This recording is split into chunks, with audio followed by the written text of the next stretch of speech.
The Signal Oil Program, The Whistler.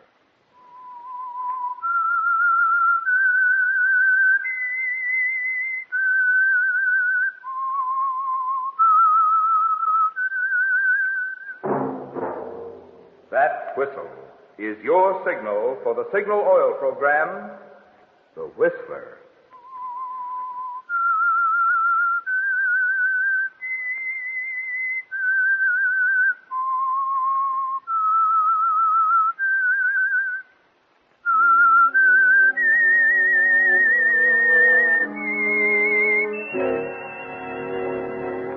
I am the Whistler, and I know many things, for I walk by night. I know many strange tales hidden in the hearts of men and women who have stepped into the shadows. Yes, I know the nameless terrors of which they dare not speak. Yes, friends, it's time for the Signal Oil Program, The Whistler. Rated by independent research, the most popular West Coast program in radio history. And Signal gasoline is tops, too. Tops in quality. It takes extra quality, you know, to give you extra mileage. And Signal is the famous Go Farther gasoline. So look for the Signal circle sign in yellow and black that identifies friendly dealer-owned Signal stations from Canada to Mexico. And now the Whistler's strange story. Dark Moon.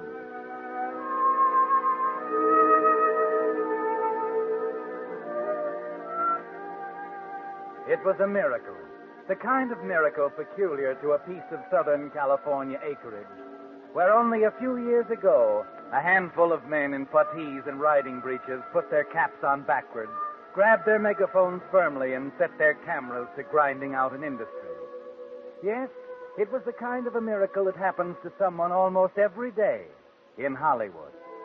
Russell Benton told himself all this as he walked into the oak-paneled office of Matthew Ellsworth, movie producer, cast an eye on the artificially young secretary behind the artificially old desk, and introduced himself. I have an appointment with Mr. Ellsworth. I'm Russell Benton. Oh, yes, Mr. Benton. Mr. Ellsworth is expecting you. This way, Mr. Benton. Don't bother. I know the way. Oh, thank you. Am I on time, Matt? You're early. Sit down. Yeah, this is one appointment I didn't want to miss. Nervous? Yeah, a little. Relax. It's not going to hurt a bit. You know, I've got a lot of confidence in you, Russ. I hope you're right. Funny, isn't it? Only a week ago, you were just another name. A face that dropped in once a week at the casting offices around town. Now I've got every movie columnist in the country on my back trying to get you a life story. A little premature, isn't it? I don't know. I think this screen test will be everything I want it to be. I hope so. And if you make it, Russ, you'll be right at the top. It's a smash vehicle, this one we're testing you for. I think you're right for it. It needs a leading man with a touch of character. And in my opinion, you can't miss. Dark Moon. 3 years on Broadway and still going. We spent $500,000 for the picture rights of Dark Moon, you know. Tell me, Matt, there was another guy. John Bradford? Yeah. He's up for the part, too, isn't he? He made a great test, but I think you'll top him. The New York people seem to think he's terrific. I'm not so sure. Uh-huh. What about my test? When does it happen? As soon as they're ready on the set. It's a little like waiting to be hanged. Relax, I said. By the way, what do you think of the part? It's a natural for me. Shame I didn't find you when I was casting the play in New York. It wouldn't have been hard. I was there at the time. Oh, what made you leave? Circumstances, Matt. Theatrical? Matrimonial. Oh. I didn't know you were married. I'm not. Been divorced for 2 years. Couldn't make a go of it, huh? Or am I on a touchy subject? No. It was simple. She liked mink. My pocketbook didn't. An actress? Yeah, she's probably still back there. I haven't seen her since we split. Oh, that's too bad. I've only been married for about a year now, but I think I have a pretty wonderful girl. An actress, too. I met, excuse me. Ellsworth? Yes, he's in my office. Good, we'll be right down. Let's go, boy. They're ready to shoot. We're due on the set in 10 minutes.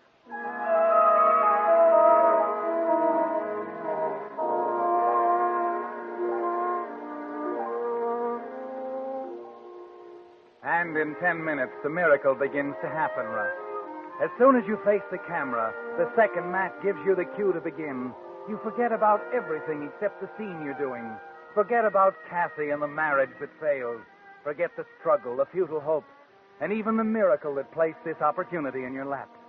As you get into the scene, all you know is that you're giving the greatest performance of your life. And when the cameras finally stop grinding, you can tell from the look on Matt's face that you made it. That the name of Russell Benton is as good as on 1,000 theater marquees over the magic title, Dark Moon. Cut? All right, Fred. How was I, Matt? What do you think? Terrific. As far as I'm concerned, it's settled. Who else is A there? handful of New York backers. I'm flying back there tonight with the Prince. Call you as soon as it's definite.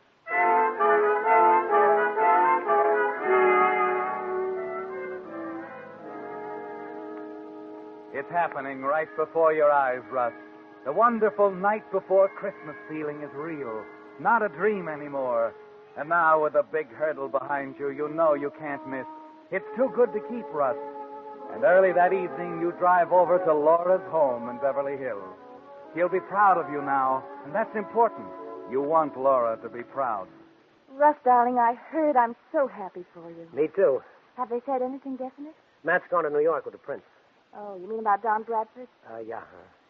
Well, the New York people have held out for him all along. But don't worry, darling. Matt'll make him see the light. Come on now. The party's out by the pool. Let's join them, shall we?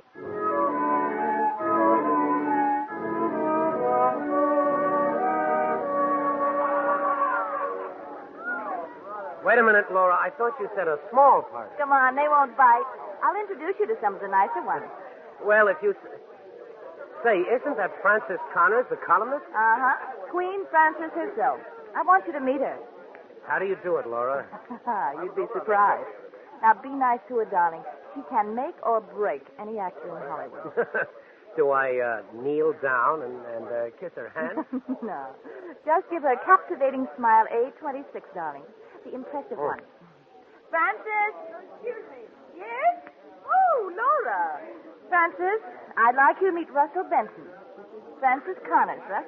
Aha! Mr. Lucky himself. How do you do, Russ? I've been waiting to meet you. How do you do? I've heard the good news. Congratulations.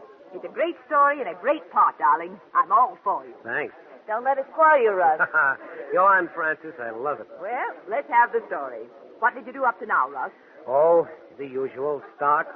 Several years of theater work in New York. That's about all. Ever been married? Divorced? Kidnapped? Shot at? Married and divorced, yes. Russ, you never told me. You never asked, Angel. Why should I... Mr. Benton, excuse me, please. Yes. You're wanted on the phone, so said it was important. Oh, you'll excuse me? Of course, darling. I'll think up some questions while you're gone. Be right back.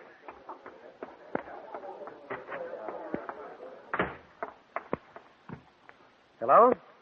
Hello, Russ. This is Kathy. Kathy? Oh, don't sound so happy, darling. Where are you? In front of my fireplace in Hollywood. But I thought you were in New York.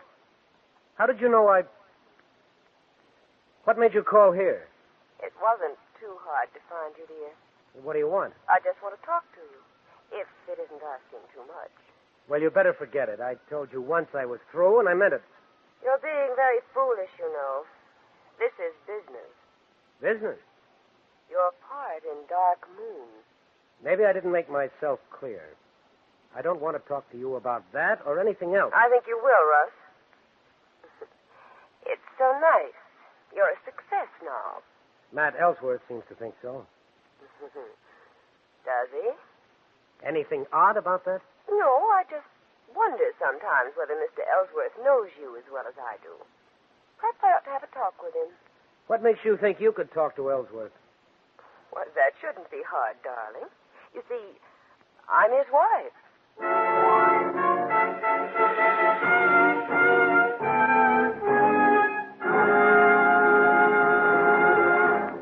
With the prologue of Dark Moon, the Signal Oil Company is bringing you another strange story by The Whistler.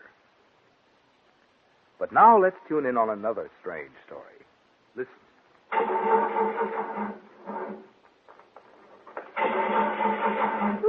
That's strange. I just bought that battery a short time ago, and it's dead already. Nothing so strange about that, lady. Chill nights and mornings put quite a strain on batteries. And some batteries hold up better than others. You mean all batteries are not alike? Indeed, they're not. That's why when you're investing money in a new battery, it's not good business to take a chance on new or unknown brands. Make sure that you're choosing a real quality article, such as a genuine Signal battery. Every rugged Signal battery is made from the very finest materials according to exacting specifications laid down by Signal Oil Company. And Signal batteries are guaranteed for long, trouble-free service. Who stands back of that guarantee? Signal Oil Company, which supplies the products for almost 2,000 dealer-owned Signal stations, is proud to stand back of every Signal battery. One more question. Where can I get a Signal battery? From your neighborhood Signal dealer, the same man who checks your battery when you get gasoline and recharges it when it's low. Just another good reason for making your next battery a genuine, guaranteed Signal battery. And now, back to the Whistler.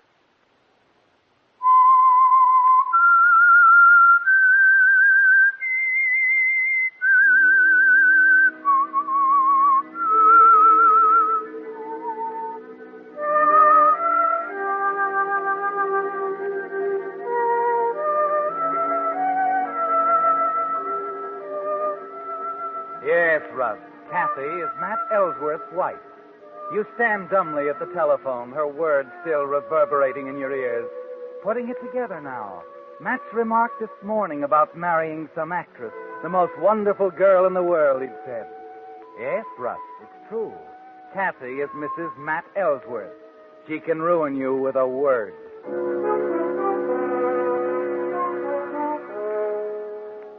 You make a hurried excuse to Laura, hasten down to your car, drive to the number Kathy gave you high in the hills overlooking Hollywood. And as you walk up the steep stairs to her front door, you make a decision, Russ, that if Kathy tries in any way to keep you from getting that part, you'll do anything to stop her, even kill her.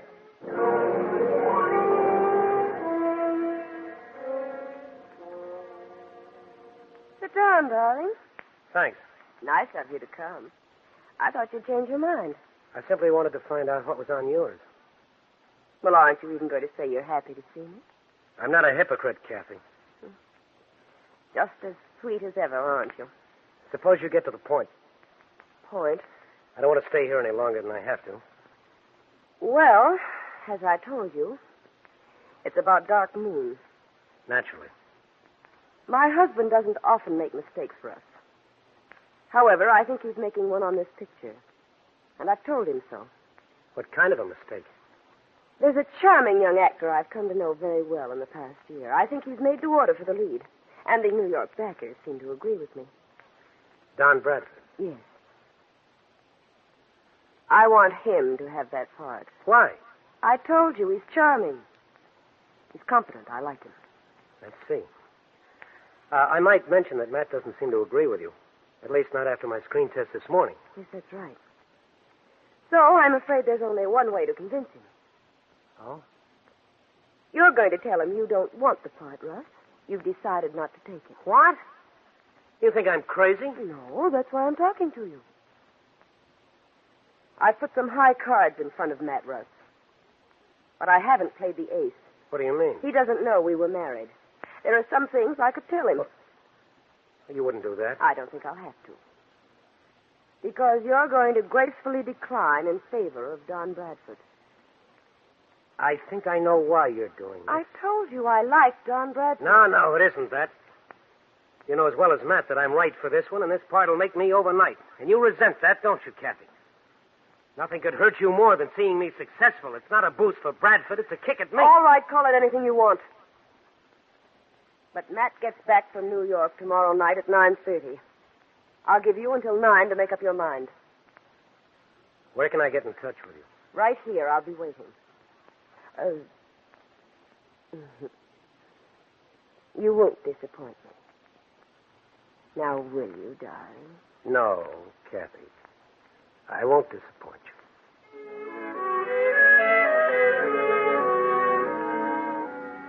You know she's deadly serious as you leave the house. Know that this woman will stop at nothing to ruin you. And calmly, without emotion now, as you guide the car through the dark streets back to your house, you decide to kill her.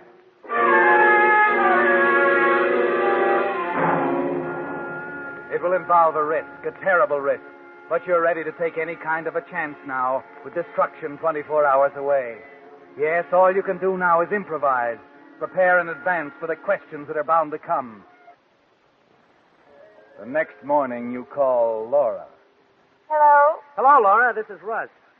I wonder if you could give me a hand. Well, why not? Anything planned for tonight? Free as a bird. Good. This may sound a little premature, Angel, but I thought I'd drum up a little thing at my place, for 10 or 20 or so. A celebration. Oh, sounds like fun. I'll be busy all day, though. I have to get a few things for the party. I might not get there until around 9. Could you be a pal, sort of get things started for me? Well, what time? 8:30 or so. I'll leave the place open, have everything ready for you. Suppose you could round up enough people to make it interesting? Free party, darling. They'll be standing in line at the door. Then I can count on you. Of course, dear. You won't be long, though. No, Laura. I won't be long.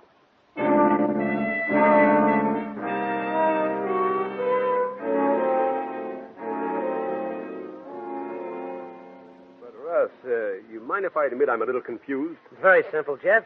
Is it? You're not the biggest agent in the world, you know. You were saying the other day you'd give anything to handle me. After all, 10% of my salary after this picture is shot. And... I know, Russ. I just don't understand why you'll sign up with me now after you turn me down. I can trust you, Jeff. That's why. I want you to do a favor for me. Oh. I'm having a little party tonight. I can't get there until after 9, and I want to tell him I was tied up with my agent, say from 8:30 till 9 o'clock. You want me to say... Yeah, uh-huh. Oh, look, Russ, That's all you know. That's all you have to say no matter what comes up. And tomorrow, I give you a 7-year contract as my manager. Now, what about it? What can I lose? It's a deal.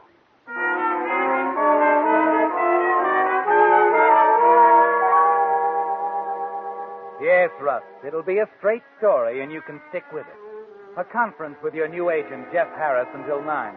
A room full of witnesses ready to testify. You arrived at the party a few minutes afterwards with your arms full of groceries. That it's simply impossible that only a few minutes before you made the fatal visit to Kathy Ellsworth's house high on the hill. Yes, it's foolproof, isn't it? At 5 minutes to 9, you step out of your car, walk up the steep stone steps to Kathy's door, and press the bell.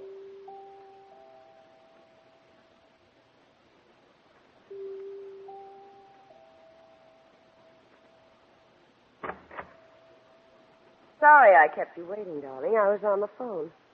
Come on in. No hurry, Kathy. Let's go into the living room, shall we? Any way you like. Sit down. I'll stand. All right. Now, what about it?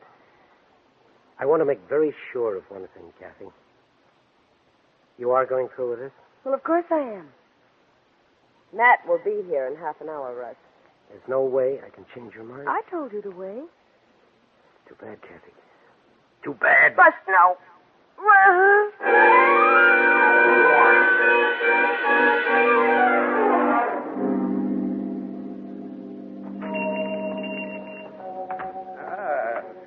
Mr. Benton. Good evening, Angelo. Open a little late, aren't you? Every night, Mr. Benton. Take my advice, my friend. Never go into the delicatessen store business. Work all day. Work all night, too. I thought you closed at 9. It's 10 after, isn't it? 10 o'clock we close. Oh, well, that's a break for me. I got a bunch of hungry friends on my hands tonight. What do you suggest? Or maybe some salami, Swiss cheese, beer. Great. A pound of each of those. Some kosher dills if you have any. A couple of loaves of rye bread. Hey, take it easy. And some champagne, Angelo. Champagne? Yeah, half a case. After all, Angelo, this is a celebration.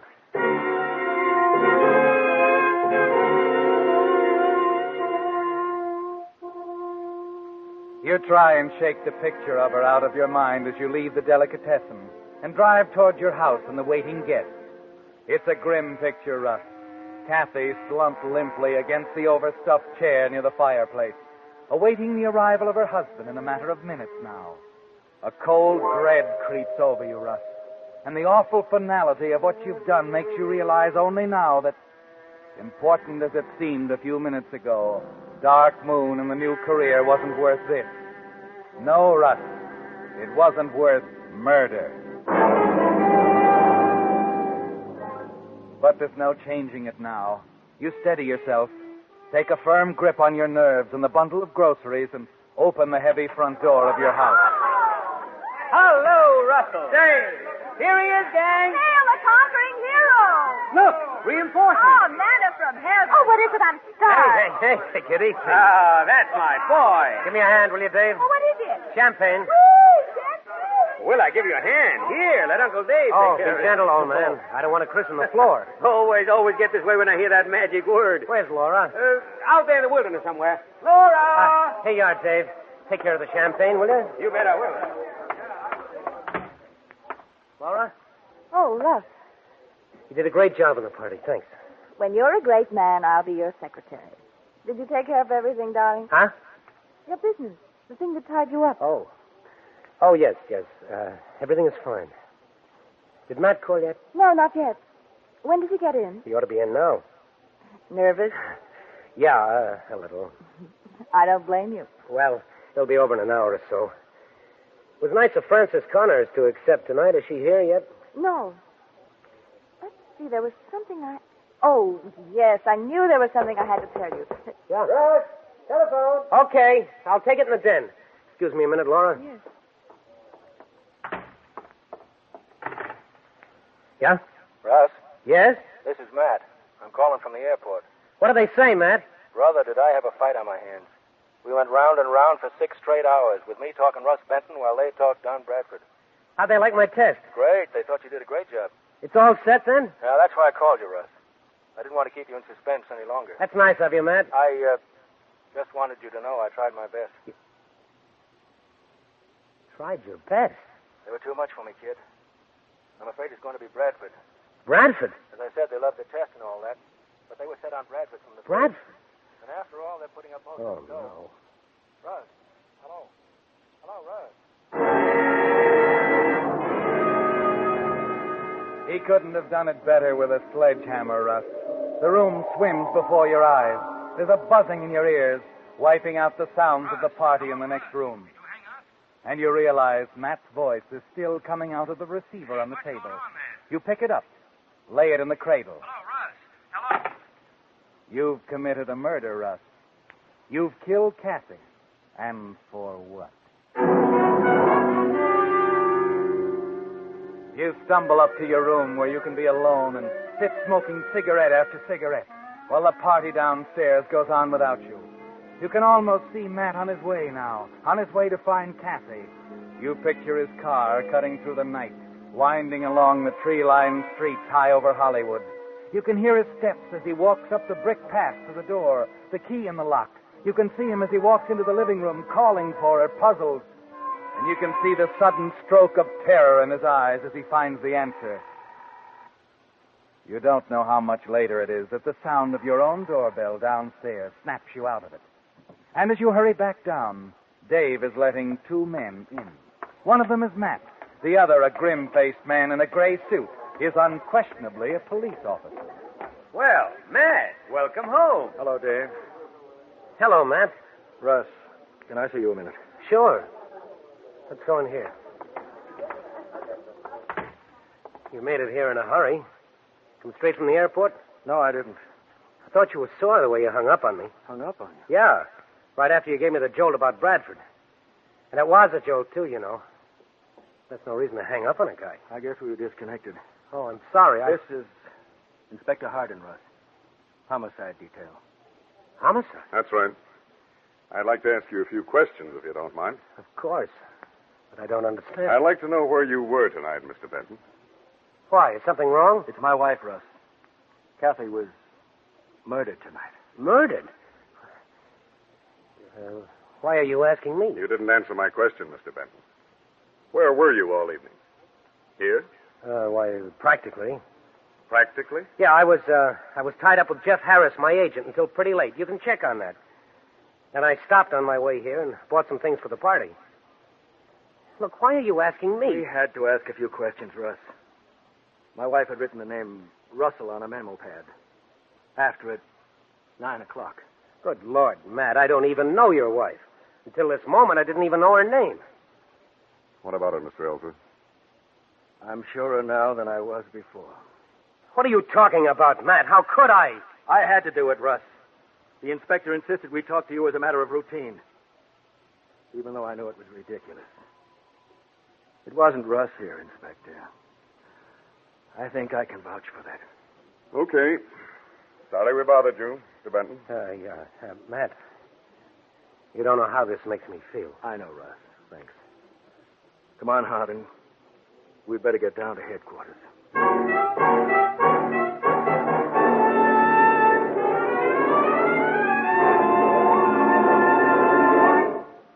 The Whistler will return in just a moment with the strange ending to tonight's story.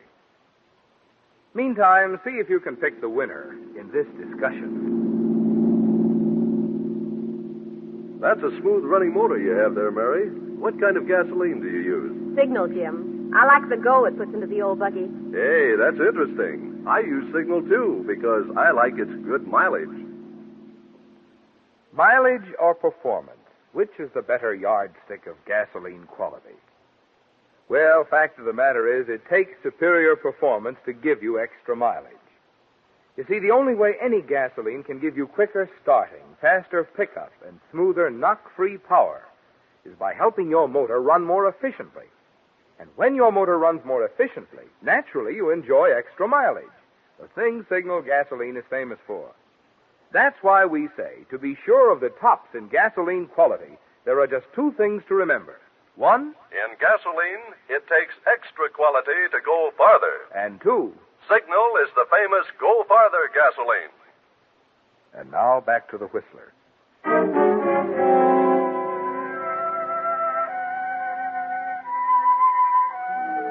Well, Russ, you've brought it off.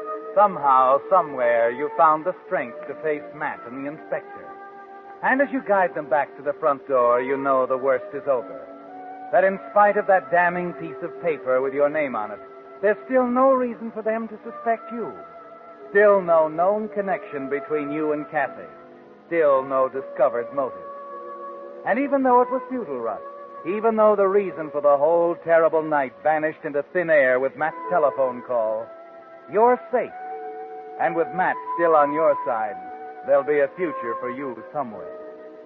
As you open the door for them, Laura comes up to you looking a little worried. What is it, Russ? It's nothing, Laura. Matt, aren't you going to stay? No, Laura. What is this? What's the matter? It's nothing, Laura. There was just some question about where I was tonight at 9 o'clock. Oh, well, you told him, of course. Yes. You know where he was, miss? Of course. He was at Kathy Ellsworth's front door. She told me so when I called to ask her why she hadn't arrived at Russ's party.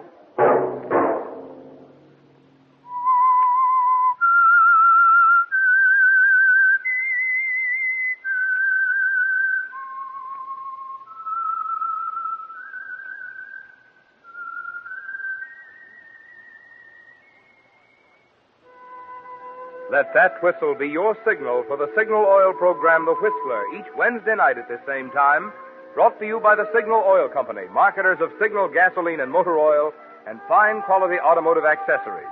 Signal has asked me to remind you, to get the most driving pleasure, drive at sensible speeds, be courteous, and obey traffic regulations. It may save a life, possibly your own.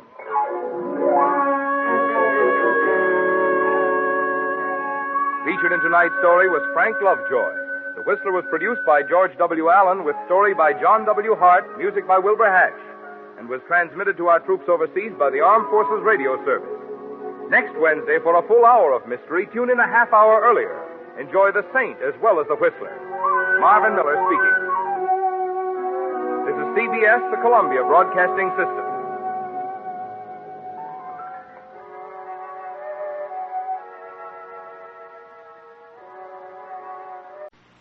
The Signal Oil program, The Whistler.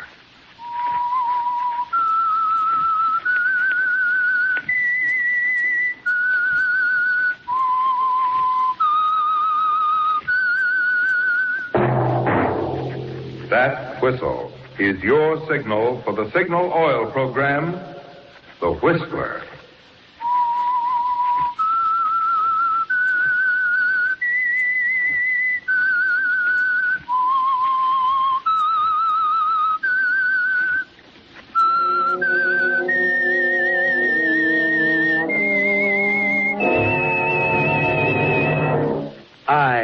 am the Whistler, and I know many things, for I walk by night. I know many strange tales hidden in the hearts of men and women who have stepped into the shadows. Yes, I know the nameless terrors of which they dare not speak.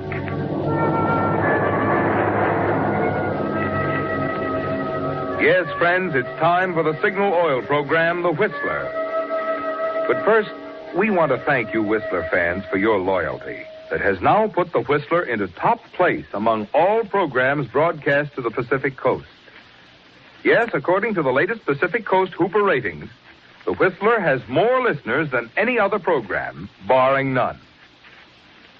Well, friends, you can't imagine how much this good news thrills us. With this tribute from you, the Signal Oil Company and those of us who help produce The Whistler can't help being inspired to bring you ever better stories that will keep The Whistler your favorite program. And now The Whistler's strange story, The Bridge on Black Mountain.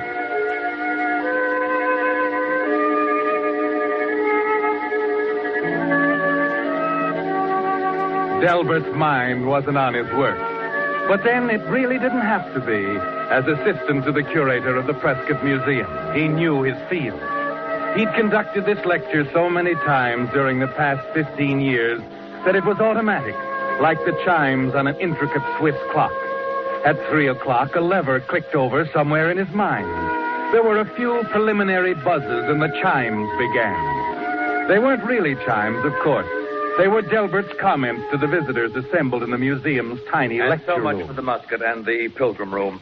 And now, here we have samples from the Indian exhibit, another gracious endowment of the National Historical Institute. Contained here is the finest collection of arrowheads in the entire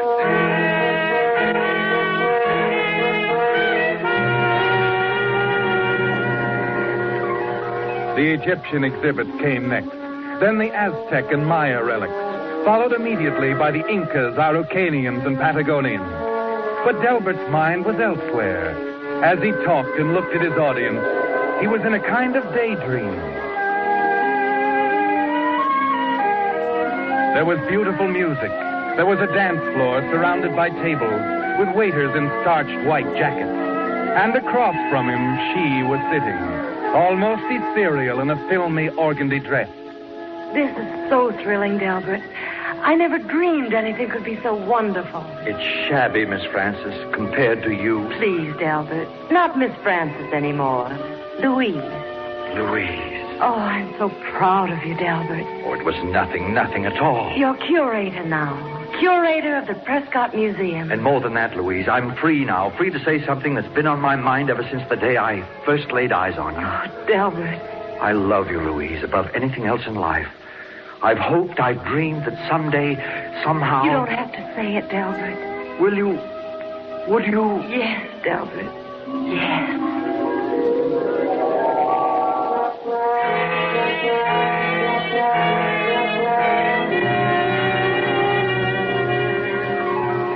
And the daydream is as automatic as the lecture, Delbert. The dream that someday you'll be curator. That someday Miss Francis will look upon you as somebody.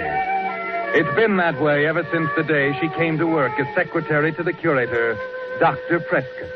And as you drone These are samples of arrowheads from Dr. Prescott's own collection, the finest in the state. Notice, please, the method of chipping, the pattern. Mr. Reed. Oh, excuse me a moment. Louise, was there something? Louise? Oh, I mean, Miss Francis, I'm sorry. Oh, Mr. Reed, I didn't know you cared. Oh, it's nothing at all. Sure now? Why, yes, of course. Too bad. Some girls have all the luck. I'm sorry I interrupted your lecture, Mr. Reed, but there's something you ought to know. Yes? There's a gentleman here to see Dr. Prescott. Oh? Well, did you tell him Dr. Prescott's on his vacation? I did, but that didn't satisfy him. He still wants to see Dr. Prescott. But he's 100 miles from here, Miss Francis, up at his fishing lodge at Black Mountains. It's impossible. Oh, that's just what I said, but he still insists.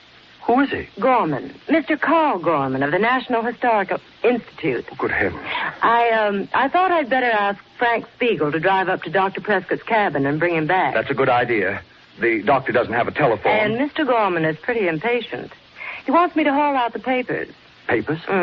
He says he's going over them with Dr. Prescott. What papers, Miss Francis? Oh, attendance records, receipts and expenditures, the figures on the loan exhibits, and shipping and repair charges. Why, what concern is that of his? Well, I guess he figures the Institute is footing the bills. They have a right to... Well, yes, of course. I'd better talk to Mr. Gorman by all means. You can't. He's gone. Be back tomorrow. I see. Miss Francis, forget about asking Spiegel to run up to Dr. Prescott's cabin. This is so important, I'm going up there myself.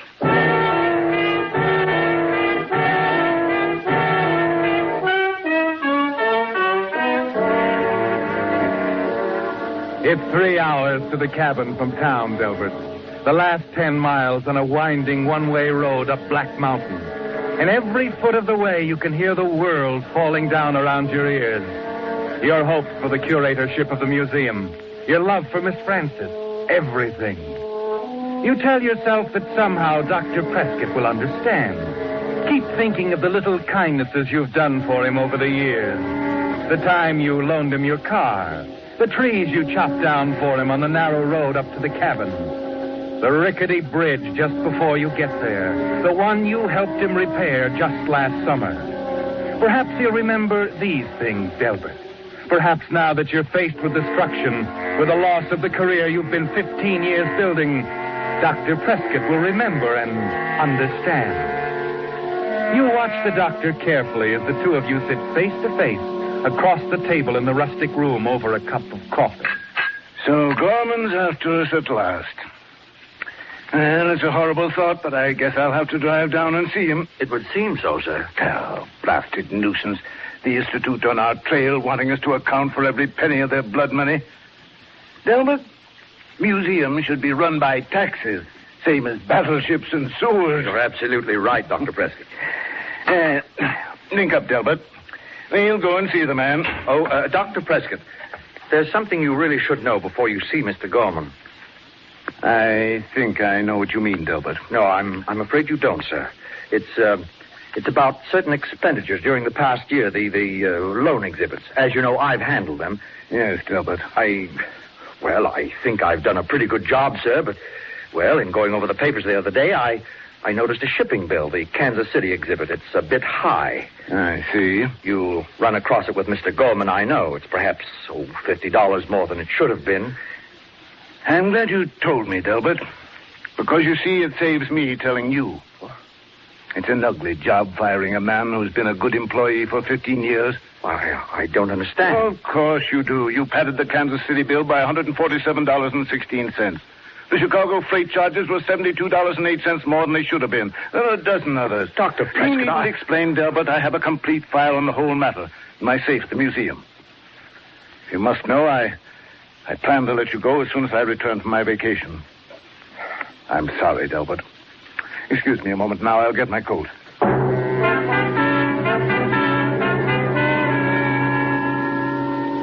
It's just as you feared, Delbert. It's gone now, all of it. Your job, your career, and most of all, Miss Francis. Dr. Prescott just doesn't understand. You stand there bewildered, waiting for him to come back into the room. Then you see Dr. Prescott's keys lying on the table, not 10 feet from you. The keys that will open the safe in his office. Almost without thinking, you grab them, shove them into your pocket just in time. Can't seem to find my jacket. Oh, I don't see it around. Oh, never mind. Here it is on the chair. I hope you understand, Albert. If I didn't think so much of you, I'd have brought it up before this. But it's too late now. You see, I kept hoping that each one would be the last. So did I. I decided it wasn't too important, to me at least. I won't be curator much longer, Delbert. I'm getting old. Of course, I'll continue as chairman of the board, but going to pass on active leadership to a younger man. I didn't know, Dr. Prescott. Nobody knows, Delbert. Now, I'd better get things straightened up around here before we go. Dr. Prescott. Yes? Perhaps I'd better run on ahead. My car's a little slower than yours. Of course, Delbert. Well, goodbye, sir. Goodbye. No hard feelings, eh, Delbert? No, sir. No hard feelings.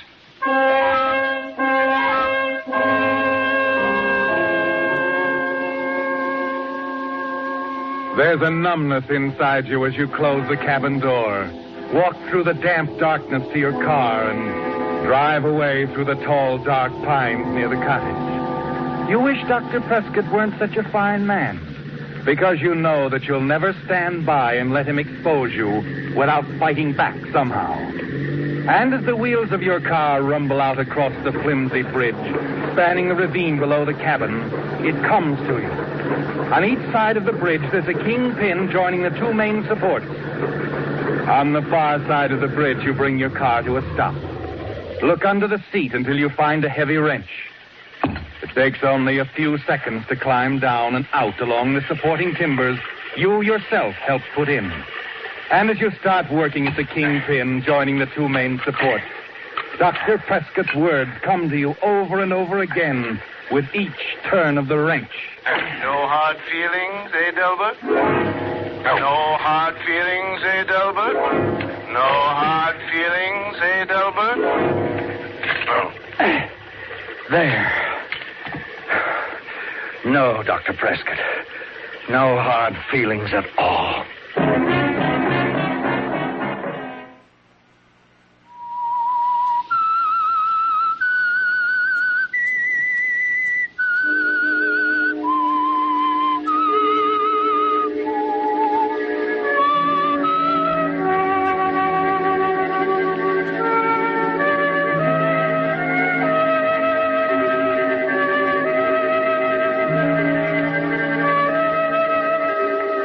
So you've done it now, Delbert. For the first time in your life, you've fought back. You arrive home at midnight, confident that Dr. Prescott will not show up in the morning to expose you. Confident that the bridge with the kingpin carefully removed from the main supports will be your ally. And as you drop off to sleep, you can see it all. The sickening sag as the weight of Dr. Prescott's car moves out onto the span. The crunch of timber. The terrible, deadly drop to the rocks below. And for you, safety. And perhaps even the curatorship, Delbert. But then that part can wait. At least until the following evening when you keep a dinner appointment with Dr. Gorman, apologizing, of course, for Dr. Prescott's absence. No, I simply don't understand it, Mr. Gorman. Something must have delayed Dr. Prescott. I was certain he'd be here. It's embarrassing. Yeah, it's very annoying. And I don't mind telling you, Reed, I'm sick of delays. The fact is, the National Institute is just about through paying the bills for that museum of yours. I thought perhaps that was the reason for your visit, sir. Yeah, too much waste. A few cents here, a few dollars there. You've gone over our papers? I went over the general ledger with a microscope. Found at least $1,000 in unsupported expenses. Oh, I see. Well, but surely you don't think Dr. Prescott... A captain is responsible for his ship, Reed. And Prescott was a good man once. Probably still the best man for chairmanship of the board. But as far as the actual administration, he's getting careless, forgetful. Oh, it's such a shame. Business is business. Institutions like ours have to be run on a business basis or they go under. Waiter? Yes, sir. Check, please. Very good, sir. You're leaving, sir? Well, can't hang around all week. You make some sort of an explanation to Prescott, or better yet, I'll dictate a note to him. You mean you're going to tell him he's relieved? No, I can't go that far. Under the Articles of Incorporation, he still has final say-so, but I can politely suggest that he appoint a younger man in his place and use the threat of withholding Institute funds to make it stick. But that won't be at all necessary, sir. Huh? No? No, that is... Well, I don't know if it's my place to tell you this. Well, out with it. Well, Dr. Prescott told me last night, sir, he intends to retire. Retire?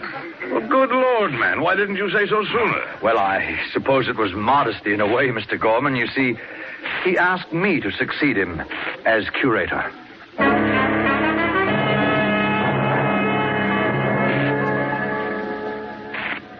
Yes. So you decided to take all. And now there's just one last detail to look after. Upstairs in Dr. Prescott's office, you feel in your coat pocket. The keys to his private safe are still there.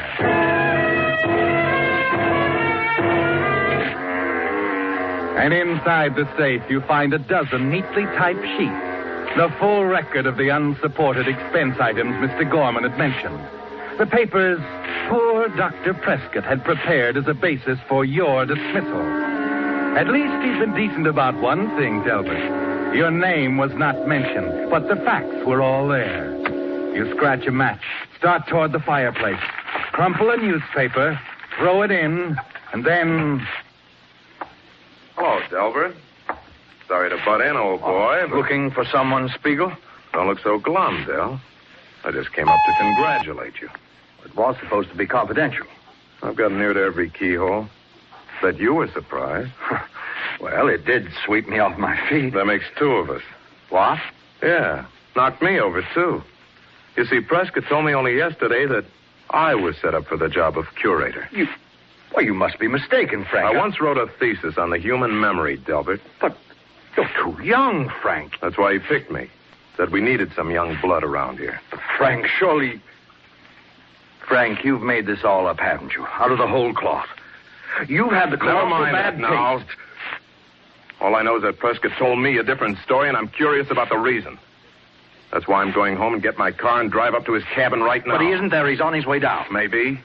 Maybe not. But that man's never been late for an appointment before in his life, Delbert. And I'm going to find out why he's a full day late this time. So long, Delbert. See you when I get back.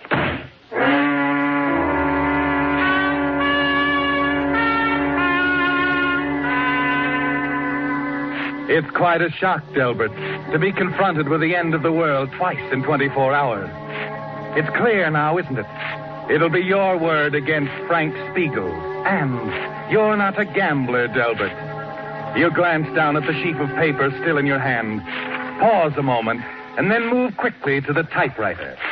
See now. Memo to Delbert Reed. Believe attached papers self-explanatory. As new curator, it will be your job...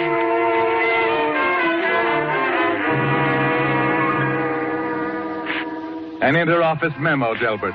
One that won't require Dr. Prescott's signature to appear quite valid.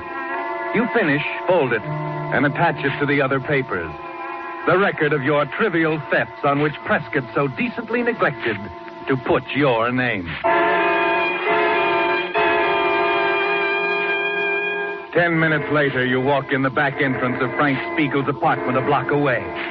And as you mount the rear stairs to the 4th floor, you're running it over and over in your mind. 4 floors above the street, Delbert.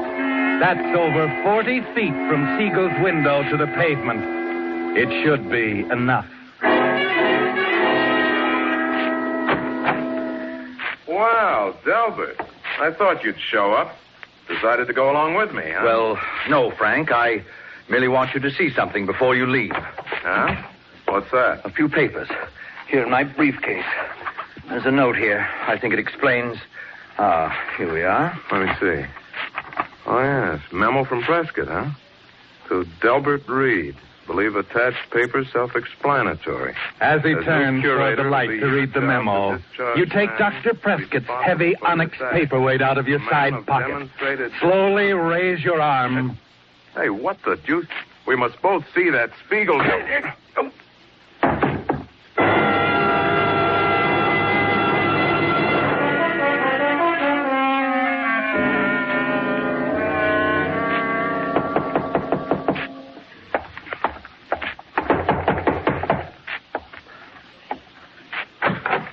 Mr. Reed?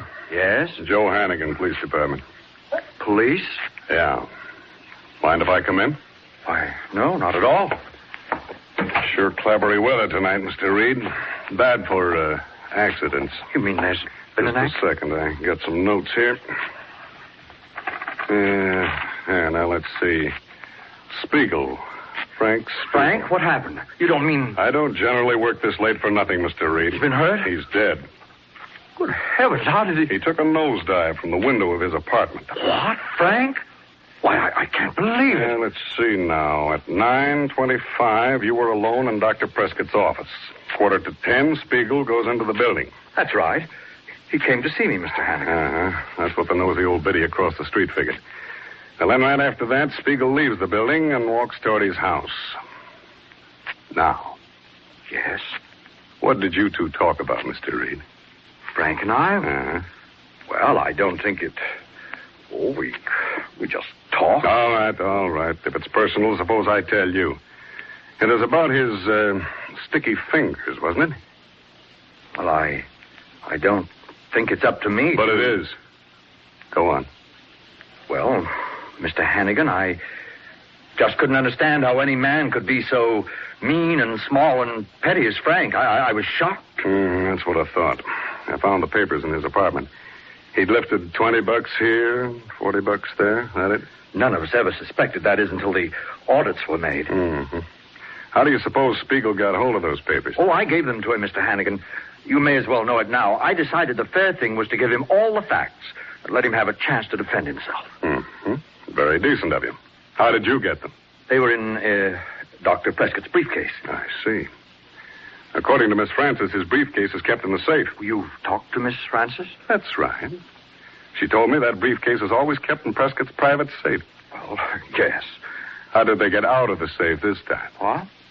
Oh, is that what's puzzling you? Yeah. Well, it's really very simple, Mr. Hannigan. I have the keys. Dr. Prescott loaned them to me when I came back the other night. Here. See, now, here's the key to the safe. This one opens the briefcase, I believe. Yeah. Well, Mr. Reed, I guess that winds it up for now. You'll be around in case I... Of course, Mr. Hannigan. You realize, too, that if you want corroboration on any of these things, that Dr. Prescott will be available. I hope so.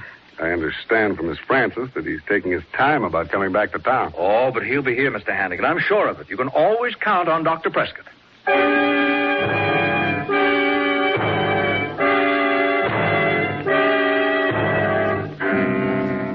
Yes, it's gone beautifully up to now.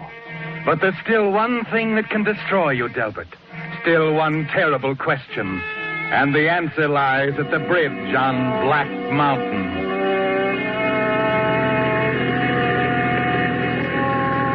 Yes, Delbert, you must make sure. If by a bare chance the bridge held, if Dr. Prescott somehow survived the plunge.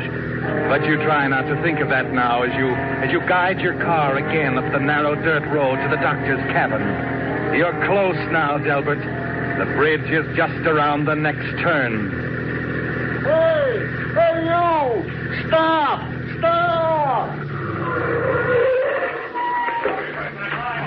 Hey, for gosh sakes, mister. Oh, you nearly killed yourself. What do you mean? The bridge is out, smashed to smithereens. There's a car down there at the bottom of the ravine. What? Yes. Terrible, ain't it? Minute the way that the car hit that bridge, why, down she went.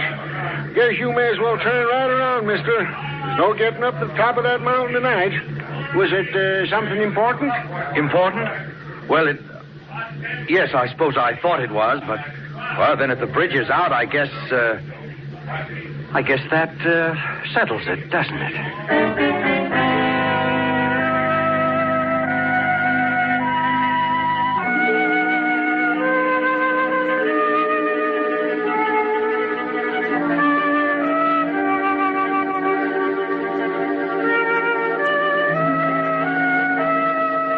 Yes, Delbert, the bridge is out. You can see it for yourself as you peer through the rain at the small gathering of lanterns on one edge of the ravine.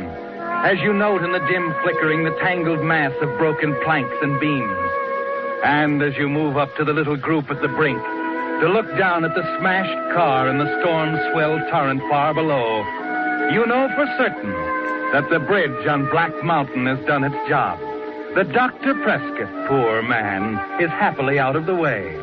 That the new position as curator of the museum, Miss Francis, and a new life are yours. You turn to leave the group. Excuse me, please. Well, Mr. Reed. Oh, Hannigan. Didn't expect to see you up here this time of night. Sure is a mess, isn't it? Yes, it's a shame. I didn't see you in the crowd. I came up to see Prescott. Oh, yes, of course. Lucky I wasn't coming the other way. Drop off so sharp on that side, I wouldn't have had a chance. How's that? I said I wouldn't have had a chance to jump if I'd been coming the other way. That's my car down there, you know. Your car? Sure. How's Dr. Prescott here? He climbed down on a cross to get over to this side. Dr. Prescott? That's right, Delbert. Dr. Prescott, You better have more to say than that, Delbert. The doctor and I have had a long talk. I know now that Frank Spiegel didn't steal that money. And he didn't commit suicide either. You made a terrible mistake, Delbert. Terrible. I don't understand. Last night you said you were going to drive down to see Gorman right away. I know, but I couldn't. You see, I couldn't start my car. You should have thought of that, Delbert, when you stole all of my keys.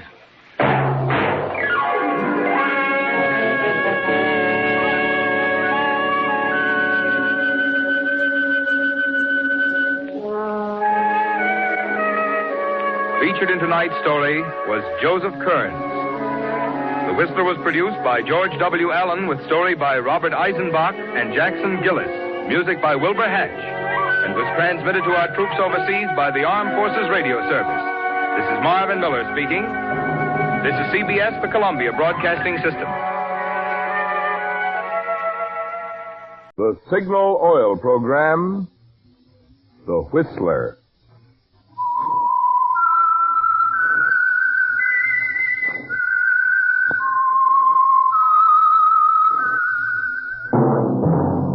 That whistle is your signal for the Signal Oil Program, The Whistler.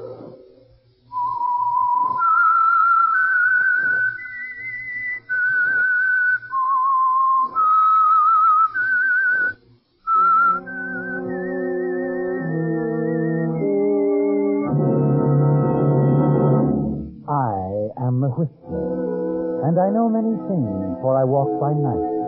I know many strange tales hidden in the hearts of men and women who have stepped into the shadows. Yes, I know the nameless terrors of which they dare not speak. Yes, friends, it's time for the Signal Oil Program, The Whistler, rated tops in popularity for a longer period of time than any other West Coast program in radio history. And Signal gasoline is tops, too, tops in quality. It takes extra quality, you know, to give you extra mileage. And Signal is the famous Go Farther gasoline. So look for the Signal circle sign in yellow and black that identifies independently operated Signal stations from Canada to Mexico. And now the Whistler's strange story. Stormy Weather.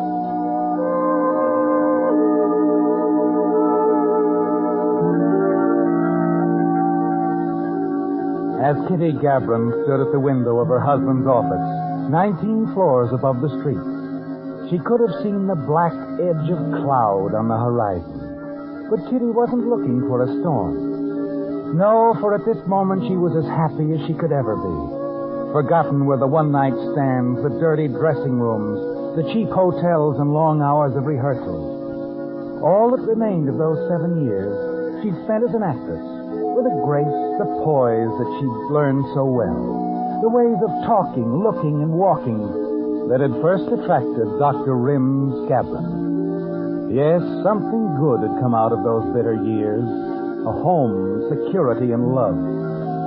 But at this moment, Kitty had no way of knowing that all this, everything she'd worked for, would soon be threatened. And now, as the first distant rumble of thunder drifted in through the open window, Kitty's laughter covered up the sound. Rim, darling, please. What's this? Resist me, will you? Now, see here, young lady, you're the only wife I've ever had, and only 3 months of that.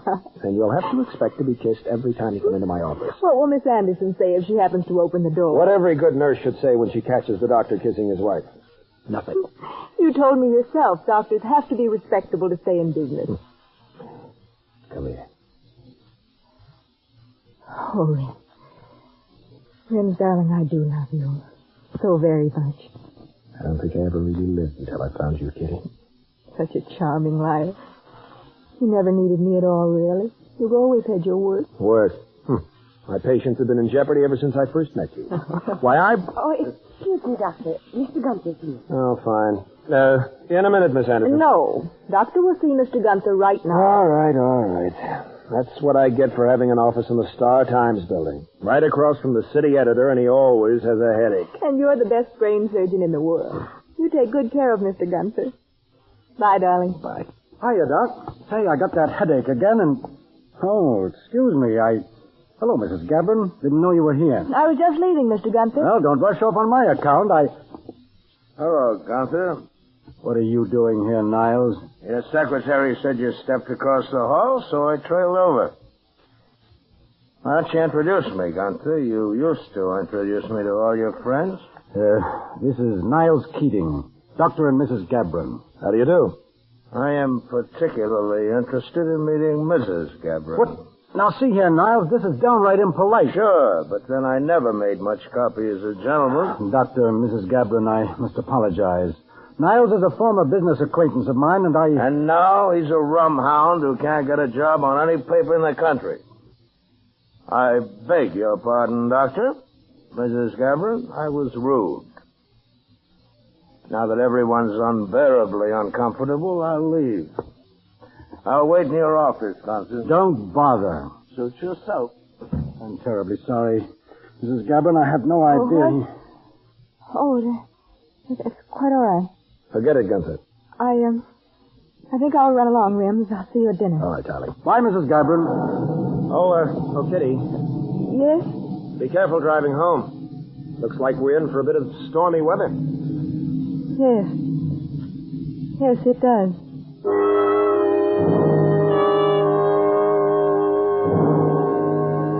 Suddenly, there's a cloud over the sun, and the sky grows dark and ugly. But it isn't the storm that worries you, is it, Kitty? It's the tall, unshaven man named Niles Keating. There's something familiar about him. A grim, frightening shadow who somehow seems to belong to your past. As you step out of the elevator and hurry out into the street, a gust of cold wind envelops you. You shudder. And then as you cross to the parking lot, you see Niles Keating lounging against the side of the building, watching you with that same odd, cold look. You're gonna need an umbrella. I have my car. A green one? Yes.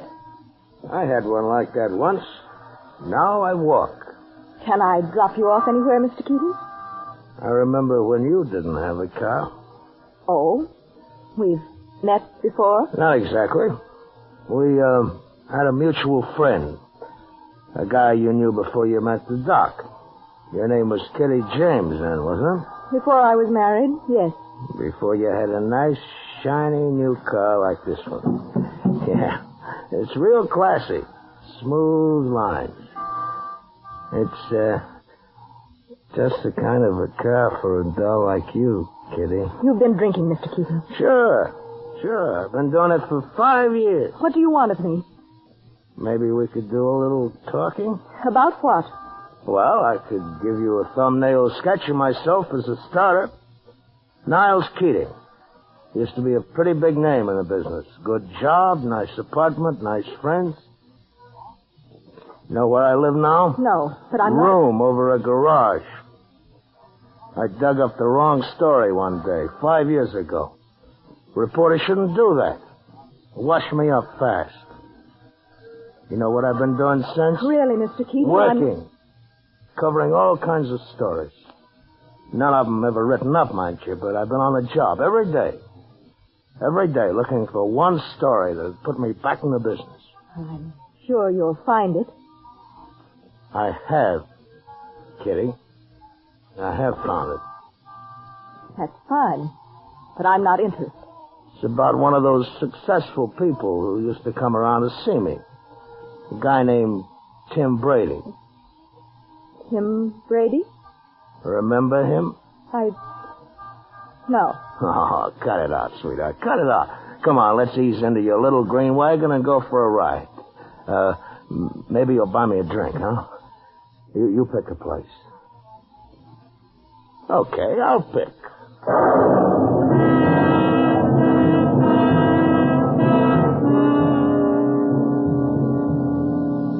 As you drive through the downpour with Niles Keating by your side, the fear within you grows steadily, like the fury of the storm outside. And the nightmare, The horror of that evening weeks ago returns to you now. The night when Tim Brady died. Your car moves slowly along the rain-swept streets. And occasionally you glance at the figure of the man in the trench coat, slumped down on the seat beside you. There's the bare trace of a smile on his lips as he stares into the storm. And you wonder how much he knows, what he'll say. You're afraid he knows all about you, yet you wait in silence. Wait for him to make the first move. There's still a chance he's guessing, isn't there, Kitty? The minutes drag on. You sit behind the wheel, tense, waiting. And then as you leave the downtown traffic behind you... Relax, baby. You're holding onto that wheel like you were afraid it's going to get away from you. Relax. Here, have a cigarette. Thank you, no. Okay. Now, about that drink, I know a nice, cute little I've been waiting spot. for you to talk, Mr. Keating. What's on your mind? Tim Brady, a racketeer, but a pretty good guy in some ways. Too bad he got himself killed one night in his apartment. I read all about it in the papers. Gang killing, wasn't it? Well, the police figured a guy named Dutch Jensen had done it. He was seen in the neighborhood that night. He and Brady weren't very close pals. Dutch got his a week later, trying to get away from the cops. He died before they could get anything out of him about the Brady shooting. The police were convinced he'd done it. Sure. So, after Brady's funeral, a kid sister of his back in Duluth asked me to go over to Tim's apartment and close it up, send her Tim's stuff. So I did. I happened to find something in the apartment. Oh? You see, the apartment manager described a woman who'd been to see Tim the night he was killed. Her description fits yours to a T. Sure, the cops were certain Dutch was the killer, but the newspapers saw another angle. They figured this woman might have been a very close friend of Tim's. Maybe she... Yes, I read about that, too. The papers called her the Mystery Woman. It's corny, but good copy. Never did locate her, though. It would make a great story if somebody could tell them who she was. You, look cold. The storm bother you? What do you know about the Mystery Woman? I can tell them exactly who she is. Who? You? That's stupid. Is it? Who would believe you? You said yourself you can't get a job on any newspaper because... That was then. This is now. You have proof, I suppose? Yeah. A woman's glove. I found it stuffed down between the sofa cushions. Took me quite a while to trace that glove, Kitty. Department stores, cleaning establishments, just like in the movies. That, I suppose, proves I was there that night. Well, I wasn't sure you were. Not until a few minutes ago. But I am now, Kitty. Look, pull over the curb and let me off. I can use the drink even if you can't. Listen to me. I hadn't seen Tim Brady in over 3 years. I only went there that night because I wanted to get some letters I'd written him before I met Rim. Foolish, girlish letters. There was no trouble. He gave them to me. Sure. Pull over, huh? I tell you it's the truth. I don't care why you wanted to see him. The point is you were there. Well, what do you expect to get out of this? A headline that's going to read, Mystery Woman Found, Doctor's Wife Implicated in Brady Case. Mr. Keating, perhaps we can make some arrangements. Save it. I'm not a blackmailer, Kitty. I'm a newspaper man, and this story will put me back in the league. I've already left a message with Gunther's secretary telling him I have all the proof he needs. In another hour, I'll tell him who the mystery woman is. Please listen to me. You're wasting your time, sweetheart. Dig up some old files on me. You'll find I'm just as bad as you think I am.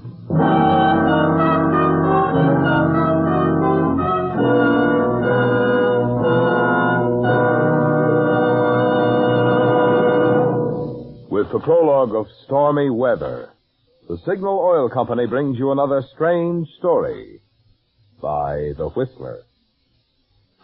One evening recently, while doubling in the role of babysitter, I was telling our neighbor's little son about Santa Claus, how Santa comes all the way down from the North Pole, non-stop. Gosh, Marvin, the little fellow exclaimed, Santa Claus must use that famous Go Farther gasoline you talk about on the radio. Well, reluctantly, I had to admit that Santa uses a sleigh powered by reindeer. But if Santa did use gasoline, you can bet that he'd be interested in Signal's good mileage. And since Santa knows quality, he'd certainly appreciate Signal's quick cold weather starting, Signal's lively pickup, Signal's smoothest skating power. That's why you can put Marvin Miller on record as saying, if Santa ever trades Prancer and Dancer and Dunder and Blitzen for a car, I predict Mr. Claus will power it with Signal, the famous Go Farther gasoline. And now, back to the Whistler.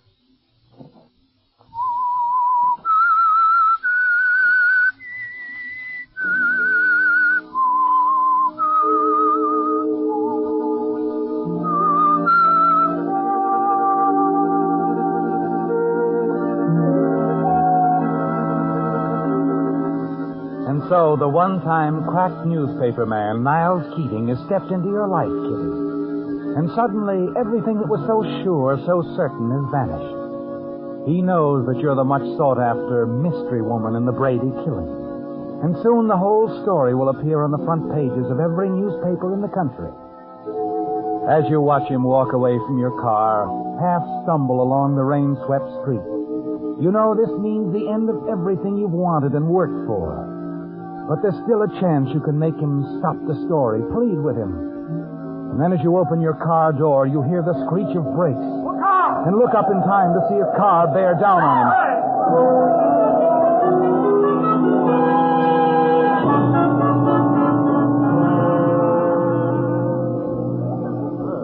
I saw it all. That guy wasn't watching where he was going. Crossing against the light. Who is he? I don't know. I think I've seen him get out of that green car over there. Anybody call an ambulance? Stand away, everybody. Huh? Let me look.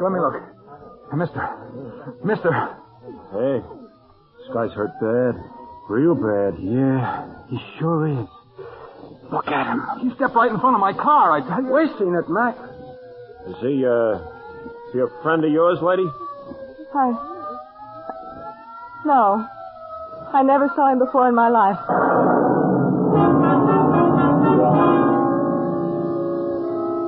You step back into the crowd. Wait with him until the ambulance arrives. Watch as a white-coated young intern examines Keating's head injuries and then carefully assists in loading him into the ambulance. As they drive off with him, Kitty, you suddenly find yourself admitting that you're glad it happened.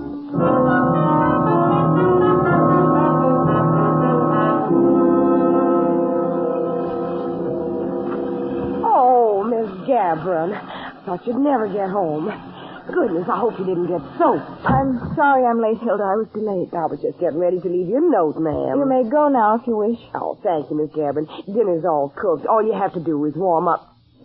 Miss Gabron, you feel all right? Yes, of course.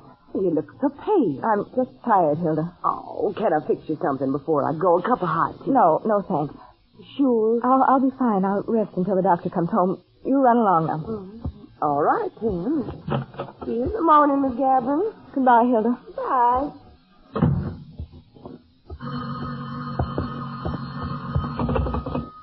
Yes? Hello? Is this Dr. Gabron's residence?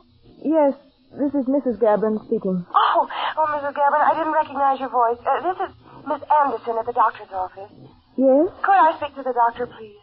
Why, I thought he was at the office. He left more than 2 hours ago. Said he was going to make a hospital call and then go right home early. Well, I can have him call you. It's very urgent. I tried to locate Lucas and Desmond, but they're both out of town. The hospital's been calling every 5 minutes. What is it, Miss Anderson? An accident case at City Hospital. I'm afraid Dr. Gabron is the only man equipped to operate. I'll tell Rims as soon as he gets in. You better have him call the hospital direct. All right. And whom shall he ask for? Surgery. The patient is Mr. Niles Keating. Keating? Yes, Mr. Gunther's friend. He was hurt this afternoon. Oh. Oh, I forgot your name. And Rims? Dr. Gabrin is the only one who can operate? Yes, if Dr. Gabrin gets to him in time, he has a chance.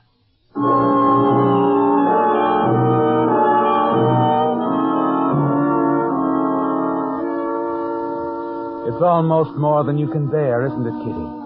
Too much for one day that began so perfectly, only to turn into a wild nightmare of confusion. Your mind spins. The room seems to go in and out of focus until everything goes black before your eyes.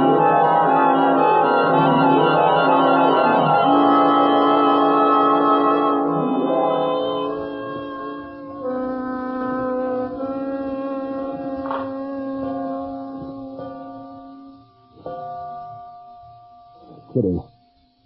Kitty, what happened? What happened, Kitty? What's the matter, darling? Rim.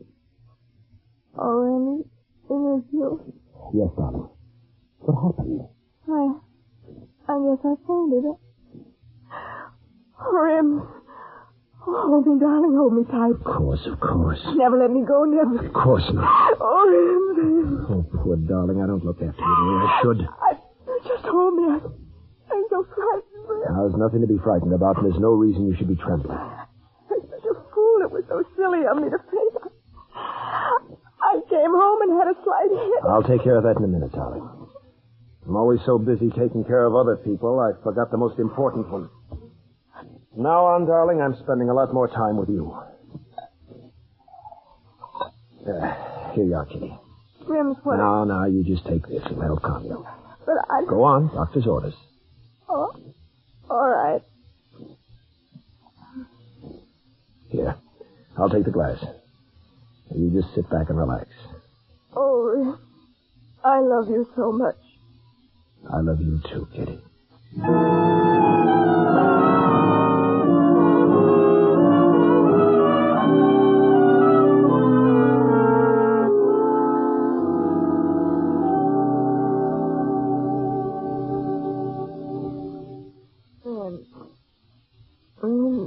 I'm here, darling.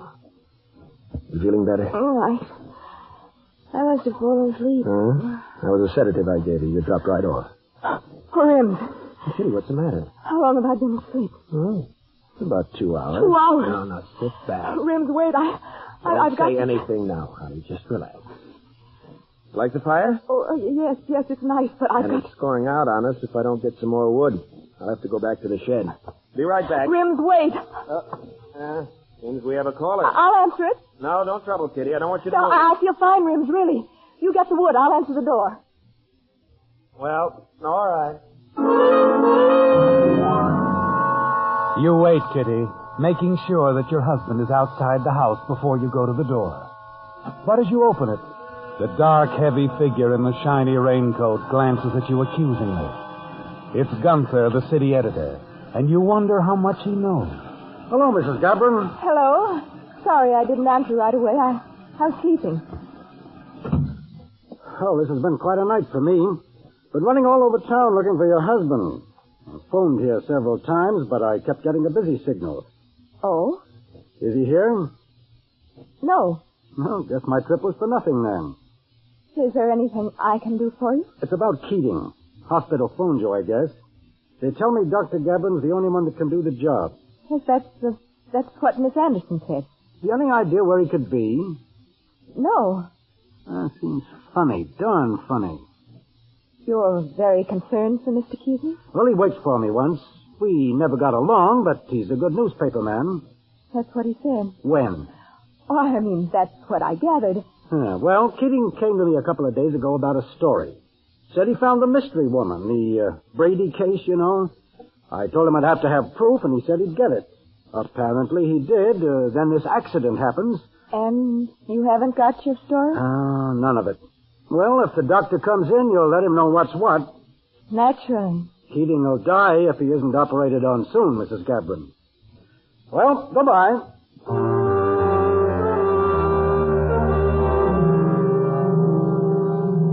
Yes, Kitty. Niles Keating will die if he isn't operated on soon. And if he is operated on, he'll tell the story that will identify you as the mystery woman in the Brady case. You stand by the door for a long moment after Gunther drives off in the rain.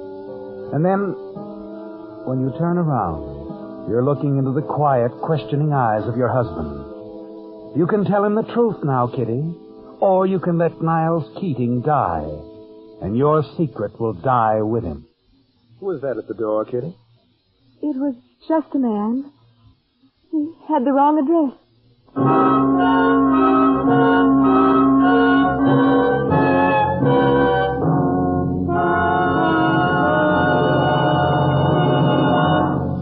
The Whistler will return in just a moment with the strange ending to tonight's story.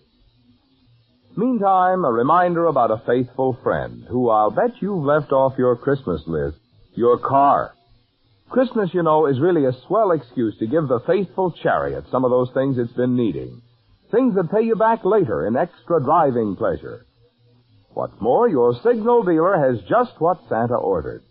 For instance, rugged new tires by Lee of Conshohocken to replace your smooth, dangerous old tires.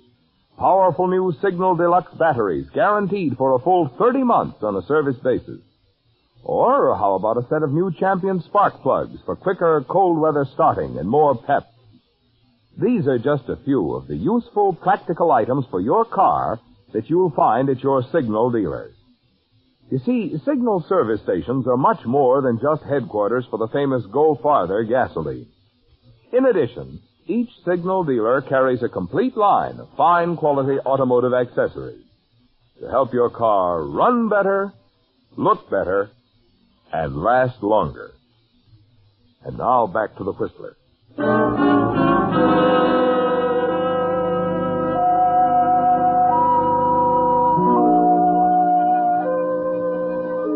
It's all over, isn't it, Kitty? And with the coming of the dawn, calm and clear, you sit alone quietly. You keep telling yourself that you've made the right decision. The hours drag on and you wait.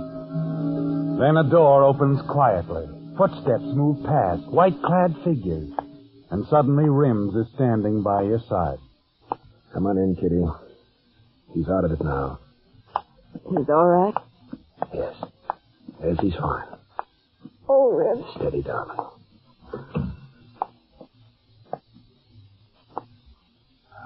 Hello, Mrs. Scarborough. Hey, they tell me your husband did quite a job on me. He saved your life. I suppose I should say thanks. I was glad to be of service, Keating. It's my job. Yeah, sure. We've all got our jobs to do. You can thank my wife, too. She told me about you.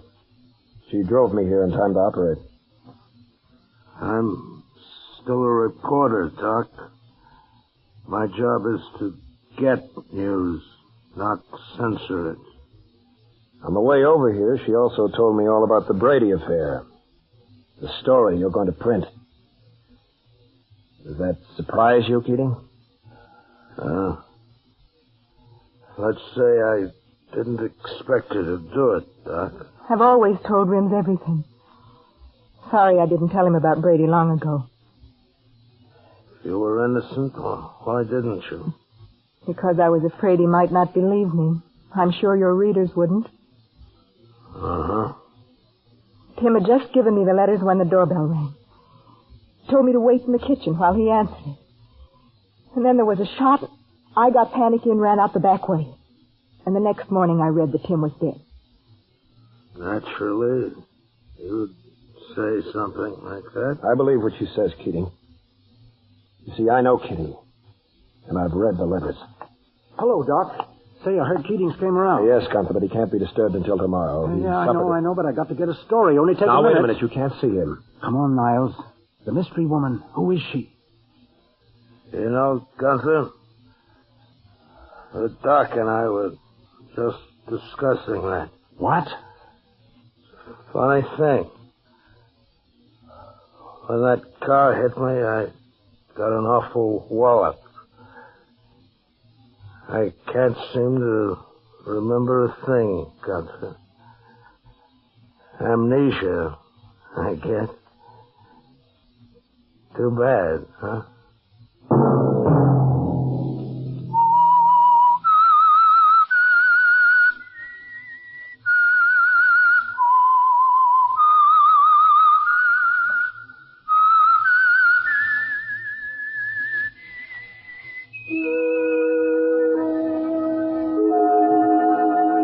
Let that whistle be your signal for the Signal Oil program, The Whistler, each Sunday night at this same time. Signal Oil Company has asked me to remind you that those Salvation Army kettles you'll be passing between now and Christmas will provide Yuletide cheer for over 1 million needy men, women, and children. Even a few pennies that you'll never miss will help to make this Christmas merrier for someone less fortunate.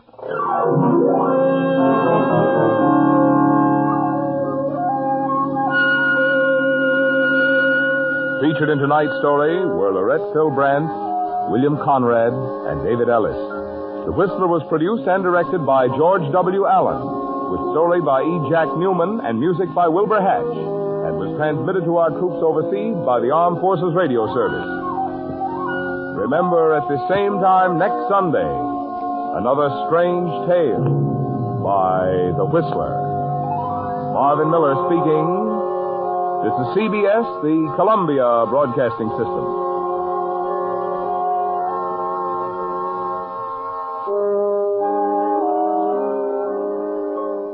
And now, stay tuned for the mystery program that is unique among all mystery programs. Because even when you know who is guilty, you always receive a startling surprise at the final curtain. In the Signal Oil program, The Whistler.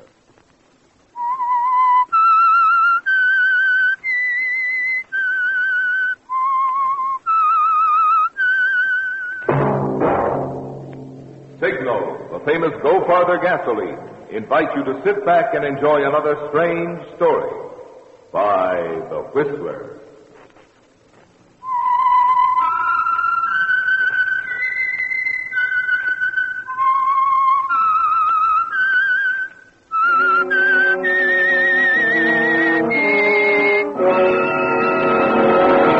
I am the Whistler, and I know many things, for I walk by night. I know many strange tales hidden in the hearts of men and women who have stepped into the shadows. Yes, I know the nameless terrors of which they dare not speak.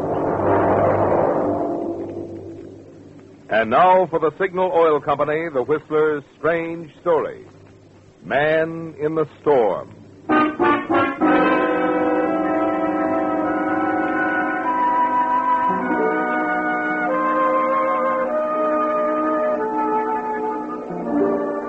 The storm had been raging for 2 days. A solid downpour, overflooding the storm drain, inundating town after town, particularly Grove's Landing, where the fury of its violence seemed to center. The river, which usually wound around Grove's Landing so caressingly, had turned into an overflowing, uncontrollable force. The townspeople lining the banks with hastily filled sandbags had the assistance of a group of soldiers and army engineers. Engineers rushed to the area at the request of the governor, but it was a losing battle. The rushing floodwaters were winning, even now threatening to sweep away the town recreation center, a building placed precariously close to the river's edge. Some of the men were giving up in spite of the excited, shouted orders they received from one man who was working waist deep in the mire, struggling tirelessly as if possessed. He kept on as the others withdrew. Almost failed to look up or listen as someone shouted to him over the tumult. But at last he did respond and waded in toward the bank. Reed! Reed, will you listen? Reed, the mayor! The mayor? Why isn't he down here fighting this thing, Cal? We could lick it if only everybody... Never mind, the mayor is here, and he wants to see you right away. Oh? Yeah, he's across the road there in that army car. What's the deal? I don't know. The city engineer's with him, and they're having some sort of meeting, I guess, with an officer from the army engineers. I better get over there, then. Uh-huh. Take my place, will you, Cal? We can whip this. Well, maybe you can, Reed. I'm for waiting this storm out. It's too risky now. Go on, stay with it. Well, okay, but just till you get back. Fools. Attaboy, Pete. Get that load of sandbags to him. Well, there you are, Reed. Mr. Mayor. Reed? Lieutenant Avery, Army Engineers. Lieutenant, Reed Gordon, our city treasurer. Lieutenant. How do you do? You know City Engineer Hollister, of course? Hello, Hollister. You look kind of used up, Reed. No, I'm all right. Now, to get to the point quickly. Lieutenant Avery's been giving us some advice, Reed. A good advice, I feel, and we're prepared to take it. I just wanted you to know. Wanted me to know what? Well, I know how you're going to take this. I've been watching the fight you've been making out there, but, well, Reed, the simple fact of the matter is that Well, if Hollister and the lieutenant's opinion... They don't want us to give up here. I think it's the only thing to do, Mr. Gordon. Me too, Reed. We ought to move farther down the river. Stay at a narrower point. But we can't. It's like pushing the recreation hall into the river. We can't do that. These gentlemen feel that letting the recreation building go, well, is the surest way to save the town. The town is a lot more important than the recreation building. Oh, I know how you feel about the recreation hall, Reed, but... But you're going to let them do this. Is that it? That's exactly it. I'm not letting anyone do anything that I don't think is for the best. They're qualified engineers, Reed. After all... But that building is the town, Mayor Wilson. You know what it means, how the school kids save their nickels and dimes to help build it. We can't let it go like this. Well, we've got to abandon this position, Reed. Save all this effort and material for a spot where it will do some good. Check. Just give up. Let the recreation hall go into the river. Reed, we know how you feel. That hall was your baby, but we haven't any choice. No? Well, go ahead then, Mayor. You may not have any choice, but I have. I'm going on with this right here. Reed, just a moment. Reed!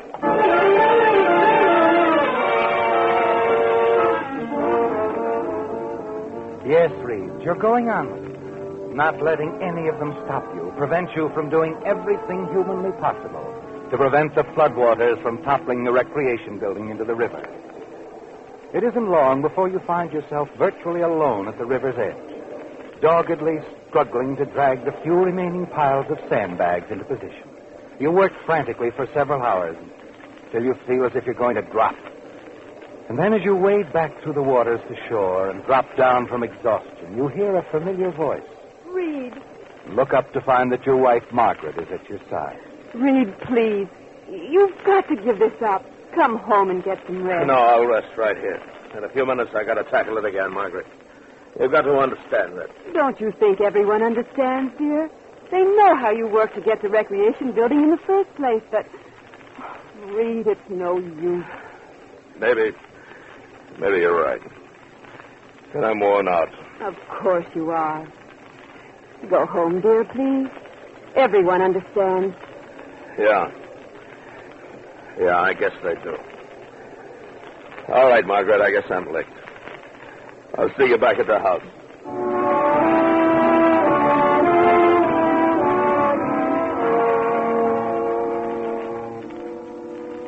You feel beaten, don't you, Reed?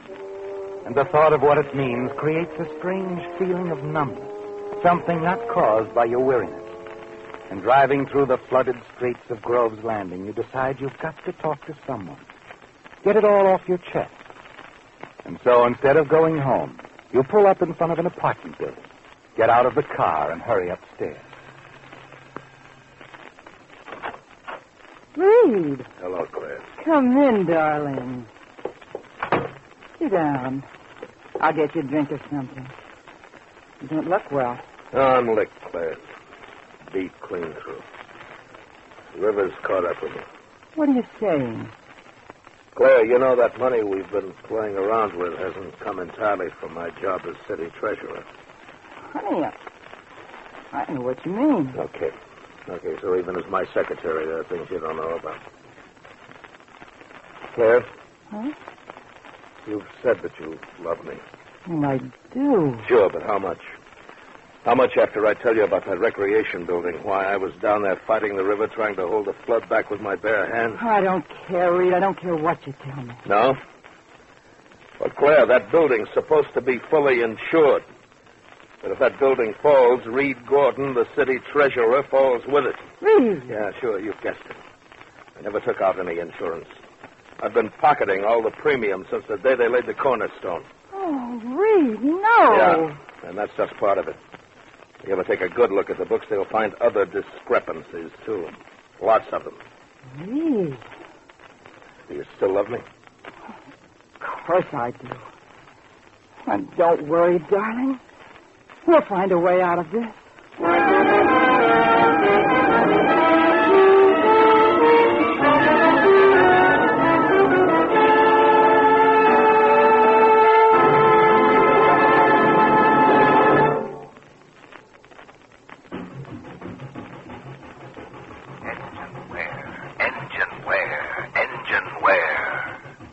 Engine wear. It's one of the principal reasons drivers have to spend big sums of money having their motors overhauled. Engine wear. It's one of the principal reasons motors lose pep and power, get fewer miles per gallon of gas. Engine wear. It's one of the principal reasons cars gradually use more and more oil until eventually they become oil eaters. No wonder automotive and petroleum engineers for years have sought ways to reduce engine wear. And now at last, Signal reports startling success with an amazing new motor oil that reduces by 50% engine wear due to lubrication. That means your car can now keep its like-new pep and power twice as long. It means you can now enjoy low oil consumption twice as long if your car isn't already an oil eater. So if you want to be good to your car and your pocketbook, too, drain out that lazy old motor oil. Have a Signal dealer refill your crankcase this week with Signal Premium, the amazing new Signal oil that reduces engine wear due to lubrication 50%.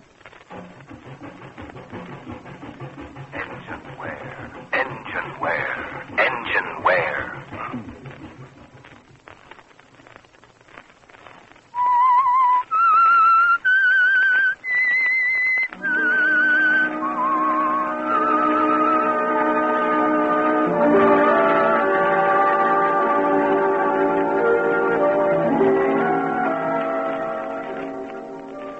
Yes, Reed. The storm, with its heavy rainfall, has swollen the river near Grove's Landing to the point where the town is seriously threatened. But more important, there is the dread danger that Grove's Hall, the recreation building, will topple into the floodwaters and be destroyed. Grove's Hall, the building you campaigned for 5 years ago, Reed. The building you helped design. The building upon which you were supposed to have taken out all coverage insurance. But as city treasurer, you were in a position to omit this item because you were so certain that nothing could happen to Grove's Hall. But now the storm is reaching out to destroy the building and you. Back home alone, you can't think of any way to prevent it or the avalanche of investigation that would follow. Finally, you begin to see a way out. You stop pacing the floor and call your wife. Margaret, Yes, Reed? what about the recreation building? Have you heard anything? No, but don't worry. You've done all you can. Besides, the building is insured. Margaret, Yes, dear? Nothing. You're right, of course. Worrying about the building isn't going to help. If it's going down the river, well, it's going down the river, that's all. There's always a slim chance it won't. No, it's doomed, Margaret. Only a matter of hours. The important thing right now is the town. We've got to save it, and I should be doing my best. Had any sleep in 36 hours. You need your rest. Oh, now, please, forget the river. Going back there I is... could help without going to the river. What do you mean? Margaret, I've got an idea. I'm going to drive down to Fairview. Now? But, Reed, it's 1 o'clock in the morning. Yes, I know. Why on earth do you want to go to Fairview? Jess Morton, you remember? He owns a construction company. I've done him a favor or two in the past, and now it's his time to do one for me. I don't understand. I'm going to see if I can talk him into sending some of his heavy equipment up here. It's our one chance to save Grove's Landing. Well, couldn't you phone him? Oh, you forget, Margaret, the lines are down. Perhaps they've been repaired. Let me try. No, never mind. I'd rather talk to Jess in person. But, dear, I'm leaving, Margaret. Right now.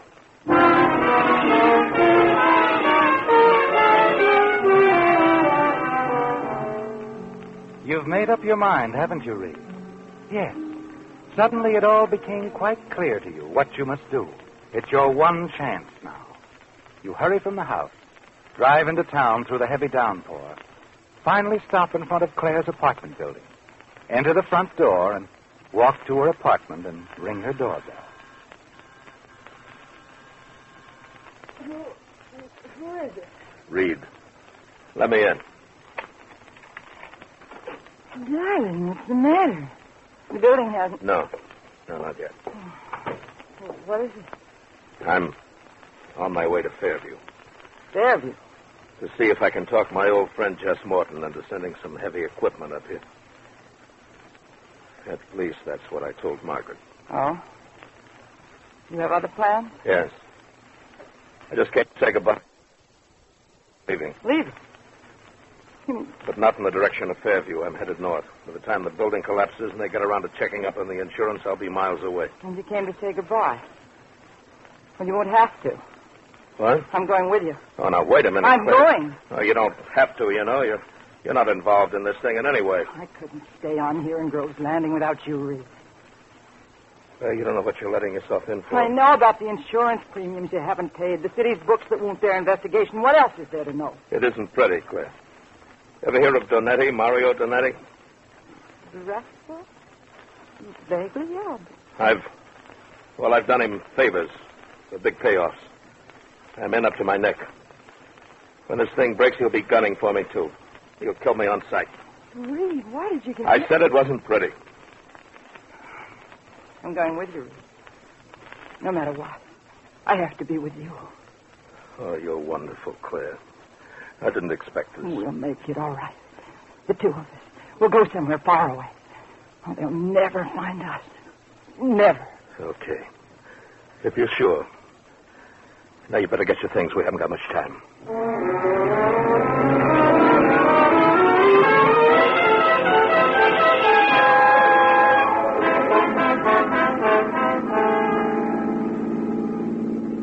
The whole town seems deserted.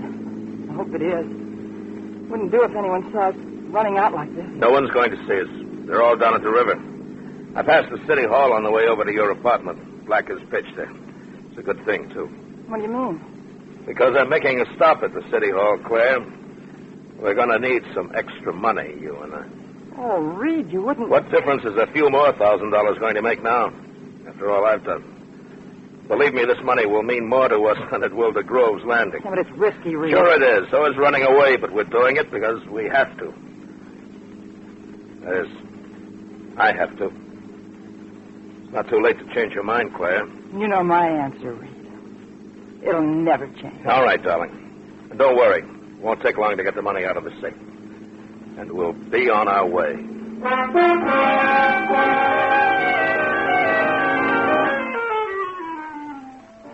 You park on the dark and deserted side street by the city hall. Claire keeps the motor running while you use your key to open the side door. And once inside, you hurry along the familiar dark halls until you come to your own office. You take a flashlight from the top drawer of your desk, move for the wall safe, and quickly click off the combination. The flashlight leads you to the packet of bills you're looking for. Several $1,000s, Reed. Enough to take you and Claire far away from Grove's Landing. You close the safe and rush back to the car. Everything all right, Reed? Perfect, darling. Now let's get out of town.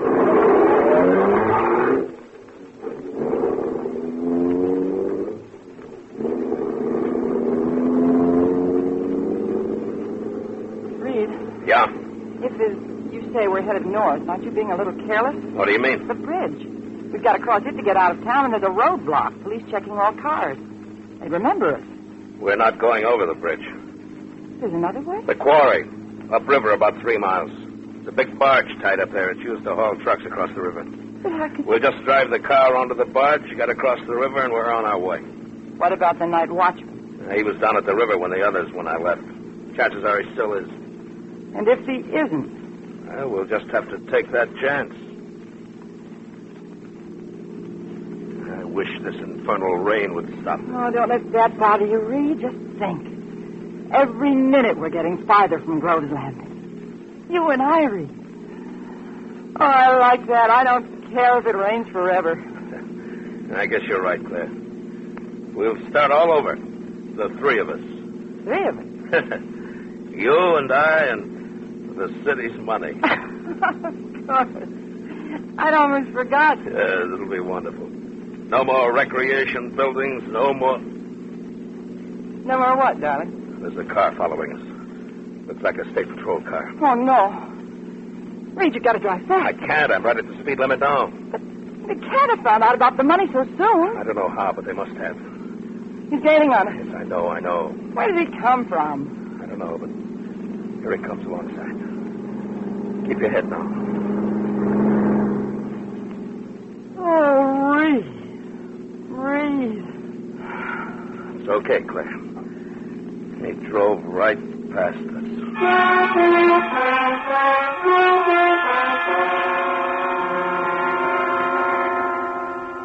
The road to the quarry is narrow and muddy, and you're forced to drive carefully, slowly.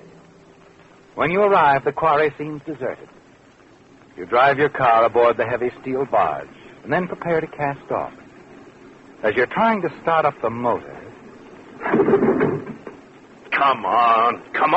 Reed, What's the matter? back there, the watchman's shack, a light. Yeah, he would have to come back. Hurry, Reed, hurry. Get it started. That's what I'm trying to do. There it goes. Hey, you out there! Hurry, Reed. Hurry. Hey, you! Stop!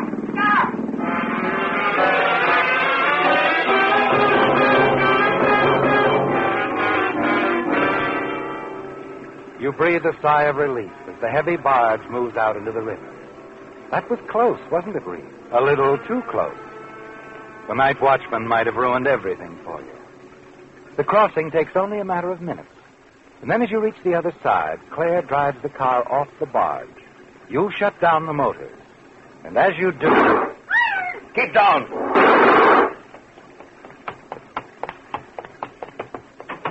Are you all right? Yes. Oh, let's get out of here. Oh, I didn't like those shots. I'm afraid old Bob Willis takes his job too seriously. He could have killed us. You don't think you recognized it? Or the car, do you? In this darkness? Of course not. Relax, honey. We're okay now.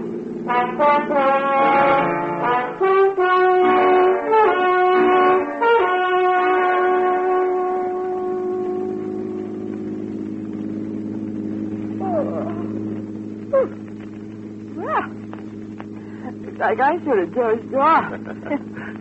You've been sound asleep for over an hour. Where are we, darling? How about 75 miles away from Grove's Landing? Well, we have been traveling. Reed, it stopped raining. Uh-huh. Look up there. Stars are out. Oh, what do you know? John's over, huh? Yeah, it looks that way. At least in this region it is. How about some coffee? I huh? love it. We'll pull into that place up ahead there. Fine. Reed, about the storm. Yeah? Do you suppose by any chance the recreation building... I've been wondering the same thing. I'll have to be sure, very sure. Well, come on, Claire.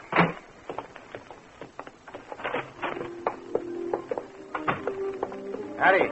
Good morning. Well, let's eat, folks. Coffee. Or would you like some breakfast, darling? Nope. Coffee will be fine. Right. Well, looks like she's all over with, huh? Storm, I mean. Yeah, it looks that way. According to the Weather Bureau, it is. No? Yep. Heard it on the news about 15 minutes ago. River ought to start going down pretty soon. Well, that is good news. Yep. Sure had folks up and down this valley worried for a while, it did. Things sure look bad. Yeah, so I understand. Yeah. Here's your cream. Oh, thanks. Funny thing about that storm, it's real sudden like. Goes out same way. Just like that. Do you have a telephone, Him? Yep. Right back there. Help yourself. Thanks.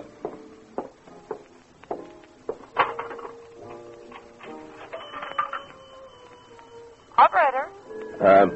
Operator, would you give me 170 Grove's Landing, please? Deposit 35 cents for 3 minutes, please. Okay.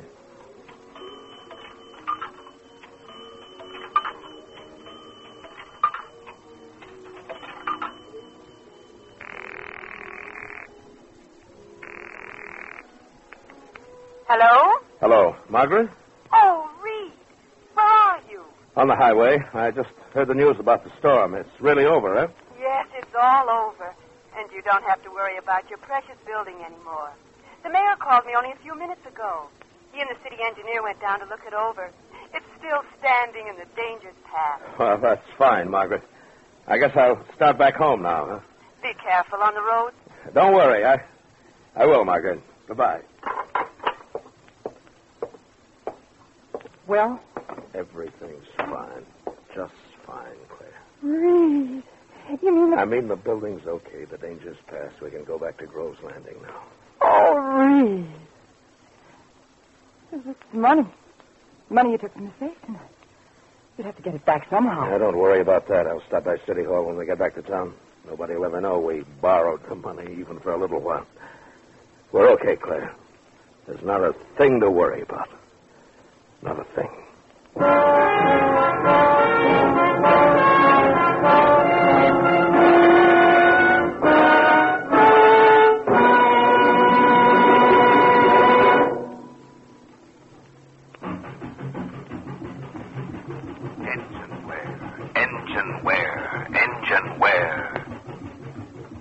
Is engine wear causing your expensive motor to wear out twice as fast as necessary? It is if you're still using lazy motor oils that merely lubricate. Here's what I mean. In amazing new Signal Premium Motor Oil, special properties are engineered into the oil through the marvels of modern chemistry. As a result, new Signal Premium not only reduces engine wear due to lubrication 50%, but also protects your motor in all these important extra ways. 1. Keeps oil rings clean and free. 2. Controls and reduces harmful engine deposits such as carbon, gum, and varnish. 3. Prevents sticking of hydraulic valve lifters. 4. Stops acid corrosion and rust. Best of all, new Signal Premium Motor Oil gives you all this extra protection at no increase in price. Good reason to get your next oil change at a Signal service station.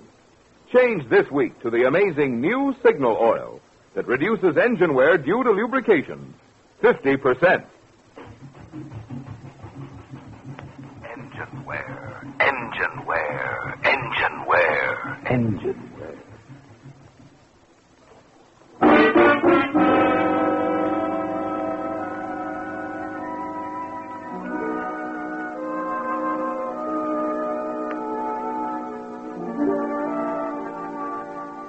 Well, Reed, the storm is over, and its threat to the recreation building is gone with it. The panic within you is gone, too, isn't it? And you're certain you're in the clear now, free to return to Grove's Landing. But you've made up your mind to see to it that the building is going to be properly insured from now on. You're not going to take another chance, are you? Go through the torture of the past 2 days again. No, you're going to play it safe.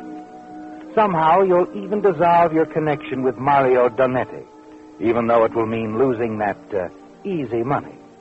But a man in your position as city treasurer, well, it shouldn't be too difficult to arrange another profitable sideline. It's almost dawn when you arrive at Grove's Landing. Drop Claire off at her apartment. Then, on your way home, you see the lights are on in the mayor's office, and you decide to drop in for a chat.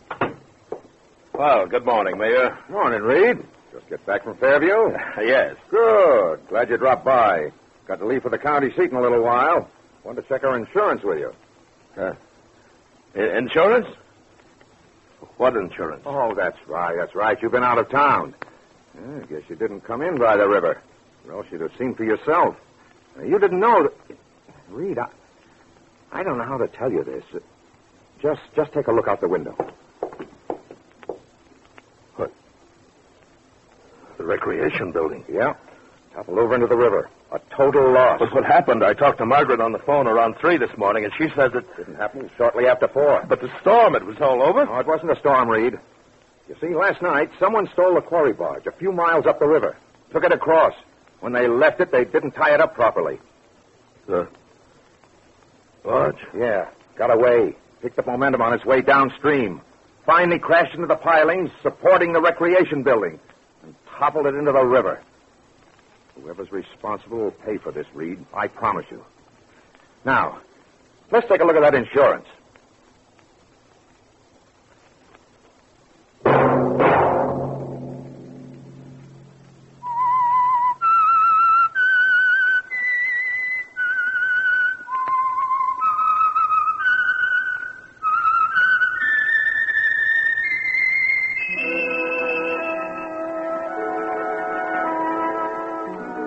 Let that whistle be your signal for the Signal Oil program, The Whistler, each Sunday night at this same time. Throughout the 7 Pacific Coast states, the same independently operated Signal service stations who help you go farther with Signal gasoline, are now prepared to reduce your engine wear due to lubrication 50% with amazing new Signal Premium Motor Oil. Why not let a friendly Signal dealer change your motor oil tomorrow?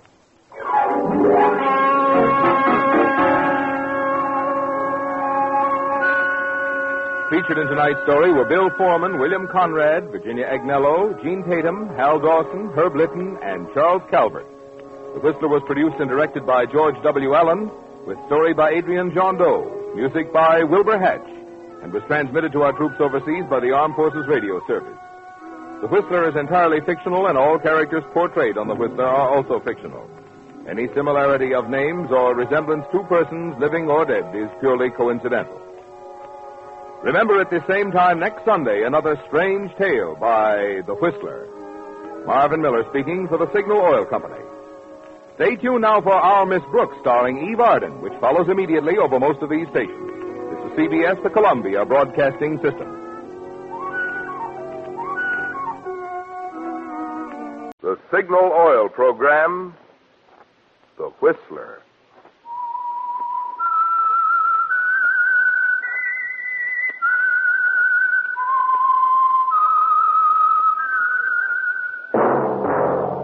That whistle is your signal for the Signal Oil Program, The Whistler.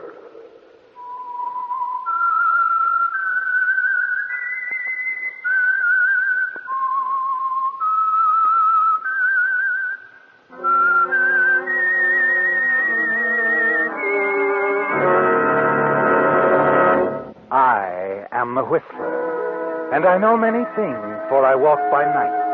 I know many strange tales hidden in the hearts of men and women who have stepped into the shadows. Yes, I know the nameless terrors of which they dare not speak. Yes, friends, it's time for the Signal Oil Program, The Whistler. Rated tops in popularity for a longer period of time than any other West Coast program in radio history. And Signal gasoline is tops, too, tops in quality. It takes extra quality, you know, to give you extra mileage. And Signal is the famous Go Farther gasoline. So look for the Signal Circle sign in yellow and black that identifies independently operated Signal stations from Canada to Mexico. And now the Whistler's strange story. The Hangtree Affair.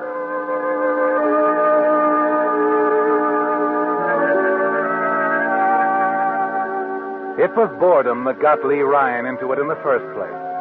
His train out of Chicago for the West Coast was moving slow, with further delays expected because of the snowstorms ahead. Yes, he was bored and impatient.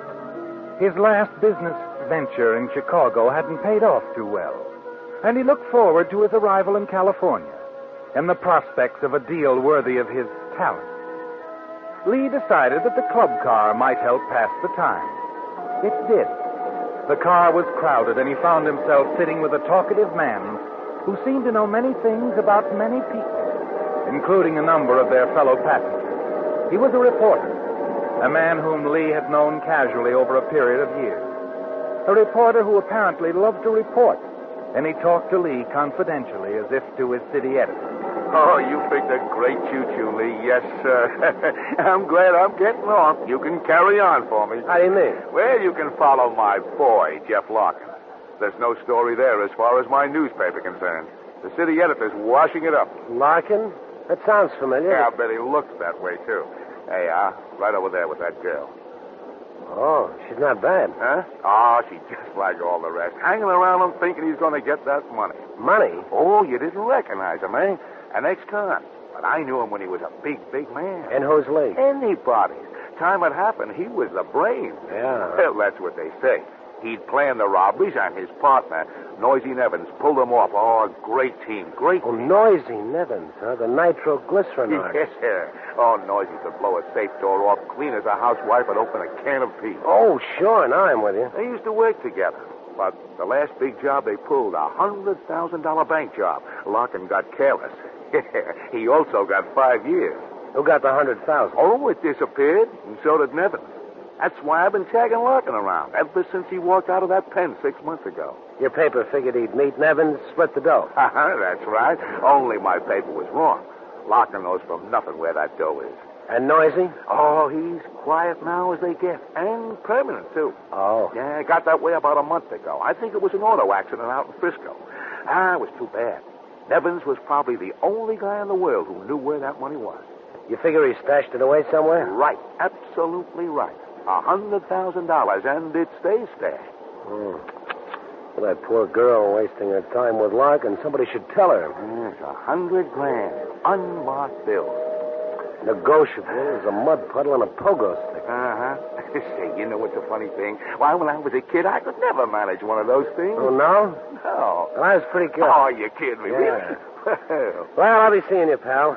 Happy as scoop. Well, don't worry about me. I'm getting off the next stop. My best to Larkin if you should run into him. Yeah, I'll remember. And I just might run into it.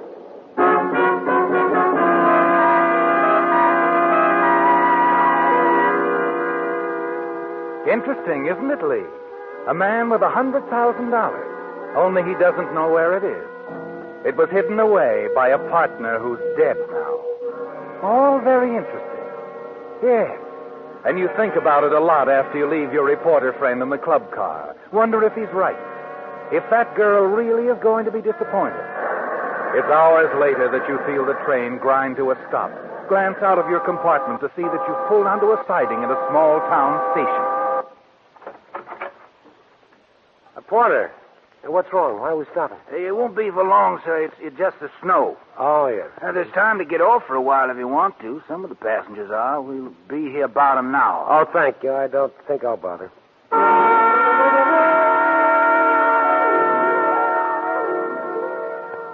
Instead of leaving the train, you walk back to the observation platform.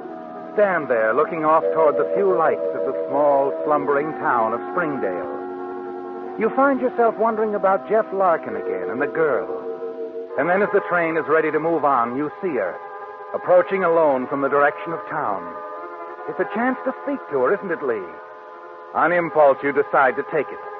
You start for the boarding platform at the end of the car and reach it as she comes up the steps.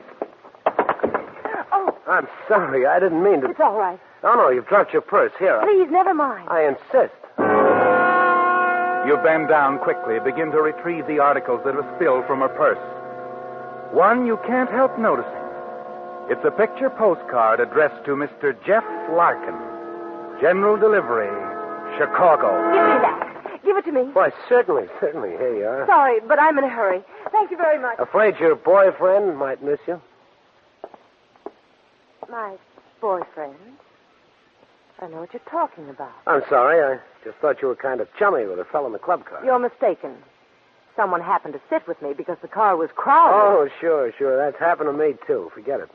There's nothing to forget. Good night. Night.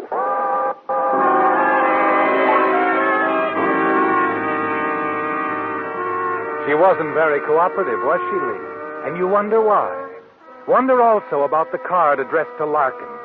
Why she got so excited about it. The next morning, following the stop at Denver, you find out. Yes, conductor? I'm sorry to bother you, Mr. Ryan, but we've been questioning all the passengers. Questioning them? About what? Oh, I'm sorry. This is Lieutenant Knowles, Denver Police. Lieutenant? To explain quickly, Mr. Ryan, a man a few compartments down from you has been murdered. On this train? No, happened at a place called Springdale. When we pulled into a siding, Mr. Ryan. Oh, I remember. We stopped for about an hour. Yeah, that's the place. During that hour, the victim, a man named Jeff Larkin. Larkin? You know him?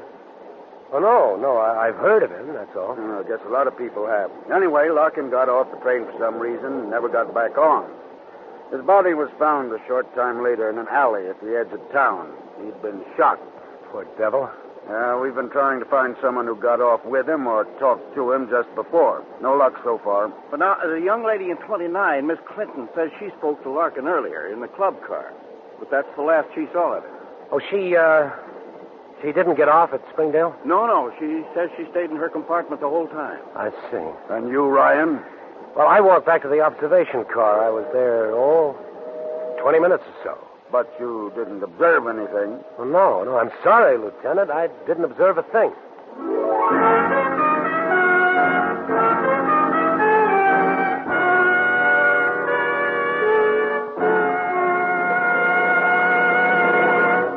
With the prologue of the Hangtree Affair, the Signal Oil Company is bringing you another strange story by The Whistler.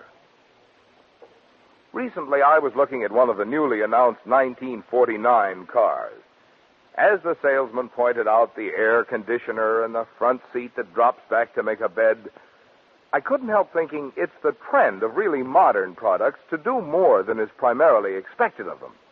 Just as Signal Premium Compounded Motor Oil does so much more than just lubricate. Of course, Signal Premium has 100% pure paraffin base, the finest money can buy. But in addition, Signal Premium Oil contains scientific compounds that go to work inside your motor, doing jobs that regular oil alone can never do. One compound, for instance, washes out accumulated carbon gum and varnish. Another compound guards expensive bearings from corrosion. And still other compounds keep the oil from thinning and prevent excessive foaming. No wonder Signal Premium is the oil that guarantees a sweeter running motor. So next time you change oil, have your Signal dealer put in the modern type Signal oil that does so much more than just lubricate. Signal Premium Compounded Motor Oil. And now back to the Whistler.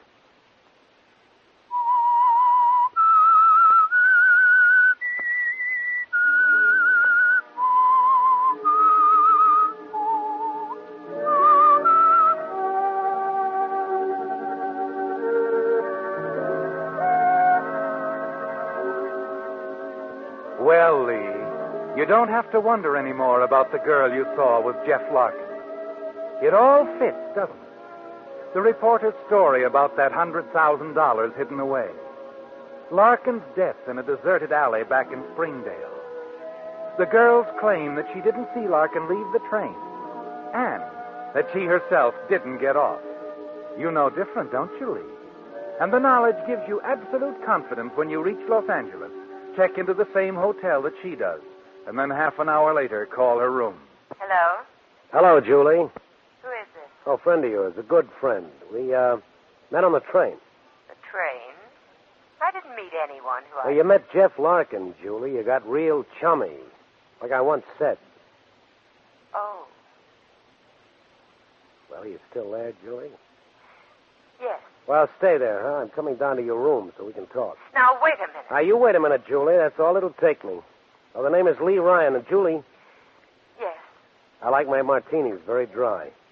Well, don't expect too much, Mr. Ryan. I haven't any ice. Don't give me that. So far, it's all you've had. Just, use that cold shoulder of yours. Have it right down.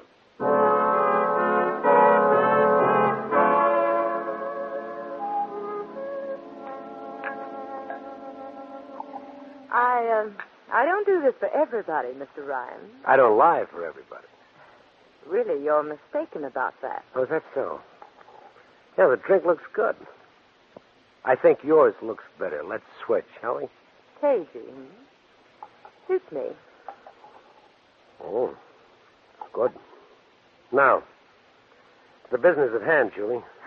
Sounds terribly boring. Oh, I'm not nearly as bored as I was when I started this trip. Things are beginning to look up. That's why I didn't tell that police detective that you got off that train. I couldn't resist a certain possibility. Namely? That you know something. Look, I don't care about Larkin. What were you after? What's that address unknown, Julie? That spot where Nevin stashed that $100,000. Hey, I got it. What have you got, Mr. Ryan? The, postcard, that picture on it. Someplace up north. Mother Lode Country, Silver City, wasn't it? You're talking thick, Mr. Ryan. Hey, what did you do? What did you put in my drink? I'm getting dizzy. Julie! I had you figured perfectly, smart boy. You shouldn't have switched seats with me. But you'll be all right.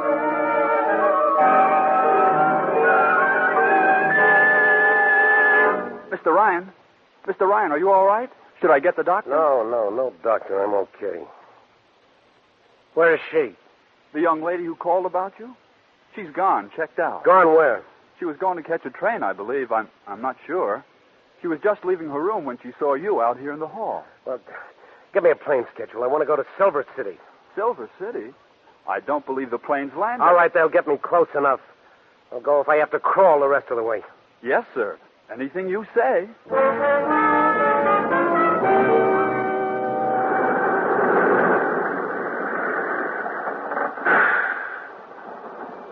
That's as far as the stage goes, mister. Silver City.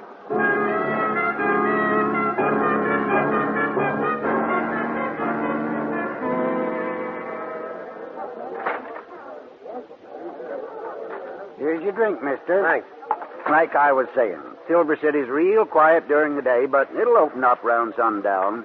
That's when the boys start drifting in from Hangtree. Oh, say, you was asking me about the stage. There she is, just pulled up in front of the hotel. You wouldn't be waiting for that little lady with the suitcase just got off, would you? I sure would, Pop. Yeah, classy. Oh, here's your change. I gave you some silver in case you want to play the slot machine. Oh, there's no need to. I just hit the jackpot.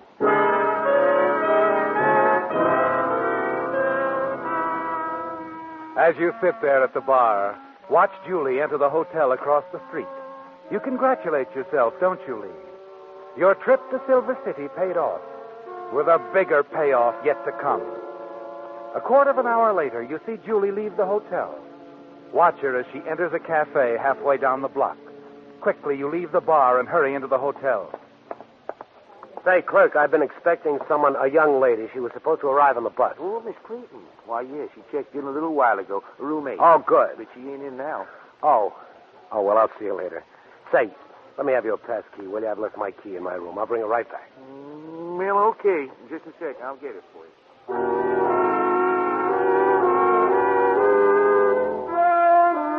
Moments later, you slip into Julie's room. Quickly, you go through her suitcase and pocket the gun. Then, as you turn, your eye catches sight of something on the dresser. It's the postcard, the same one Julie dropped on the train. The card addressed to the late Jeff Larkin. It boasts a picture of historic Hangtree Cemetery of Silver City. On the back, you can barely make out the handwriting. Dear Jeff, be sure to look me up when you're out this way. Hope to see you soon. Johnny Burgess. Johnny Burgess? I gotta know more about him.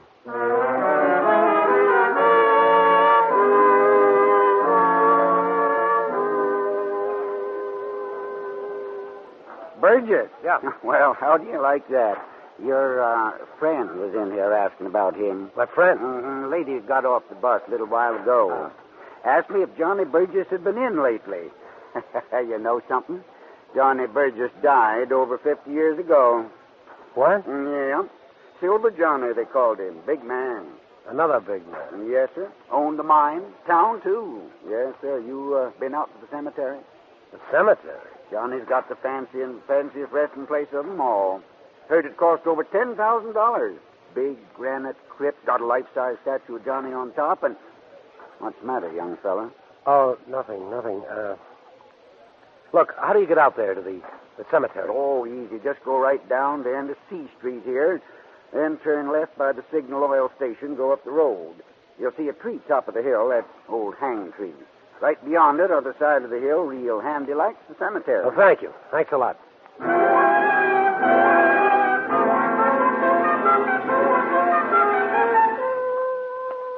You're out of breath when you finally reach the old cemetery. As you start down the hill, you notice a handful of people moving about the tombstones. Tourists, Lee. Yes, they're all about you, peering at the time-worn inscriptions on the tombstones, taking snapshots. Then you notice someone else. Yes, there she is, standing before a massive vault, staring at the statue on top of it. Quite a gent, wasn't he, Julie? What? Don't look so surprised, baby. Oh. What are you doing here? I'm writing a book on the Old West. Now, what are you doing here? You won't believe this. I'll try. I'm writing a book, too. About Johnny Burgess? That's right. Yeah, a remarkable character, Burgess. I understand that broken-down pile of rocks there, that crypt, cost $10,000. I must make a note of it. Doesn't look much like anything now, does it? Overrun with the weeds and all. That lock on the door doesn't look very good to me, does it to you? I'm not an expert on locks. You know, from here it looks like it could be forced with a marshmallow. I wonder what's inside. That is, besides Johnny Burgess, I mean. I wouldn't have the faintest idea. Look, baby, our tourist friends are going to be parked here all afternoon, if I'm not mistaken, so why don't we go back to town? Talk. About the romantic Old West and all? No, about this. This postcard. And Johnny Burgess' crypt. Where'd you get that postcard? I happened to wander into your room. It was quite accidental, really. I was looking for the elevator. May I have it, please? Well, sure. Now, let's go back to town, find some place nice and private. Your room at the hotel will do.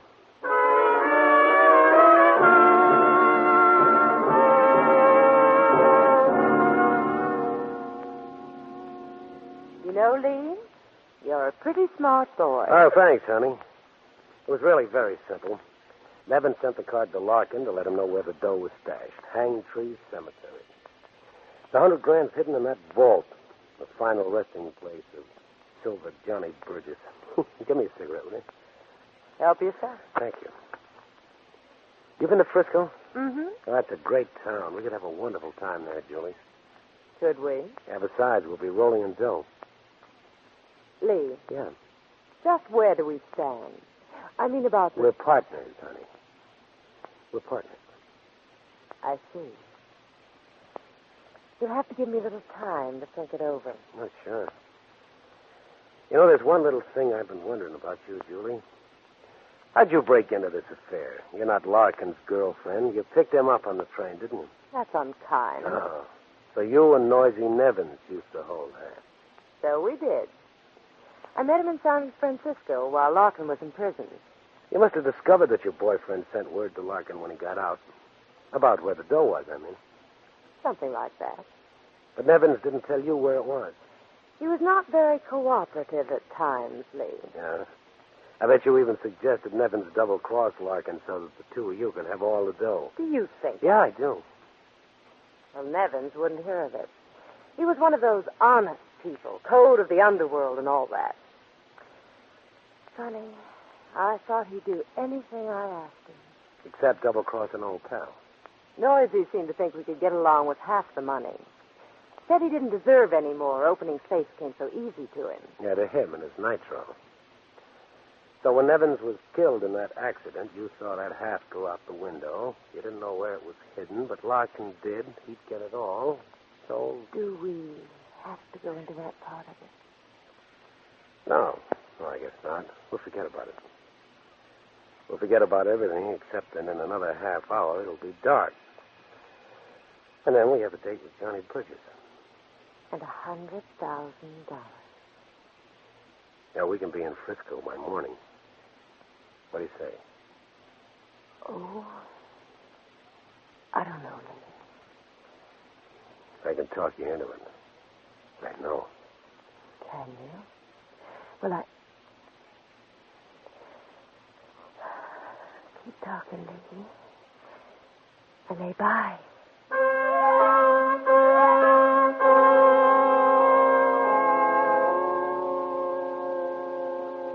A half hour later, as you step out into the street, you suddenly discover that Silver City has come alive. The main street is swarming with men from the mines. As you walk past the saloons, the cafes, and stores, you can hear the shouts, the laughter, jukeboxes, and player pianos. You walk to the edge of town, stop, and stare at the hill beyond. Hangtree silhouetted against the sky. For a long while you stand there, trying to make up your mind about Julie. After all, Lee, she killed once. At last you turn and hurry back along the crowded street. In one of the saloons, you get the information that you want. What's that again, mister? The bus. What time? Oh, yeah. There's one due there in, let me see, about another half hour. Thanks. You can catch it over there. Yeah, I know. Not say, is there a phone in here? Yeah, right back there, end of the bar. Thanks.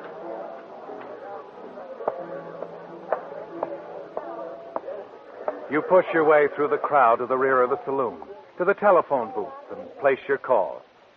Hello? It's all set, baby. Still want to go to Frisco? Of course I All right. We'll get the stuff and leave tonight. Now, you wait for me. Stay right where you are. I'll pick you up in about 10 minutes. I'll be waiting.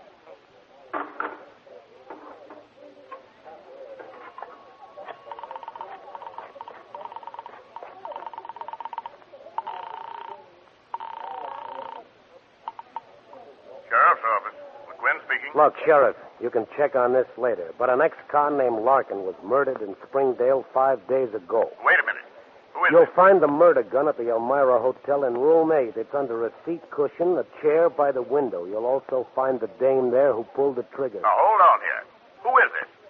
Hello? Hello? Who? Bye-bye, baby. I'm going to miss you in Frisco.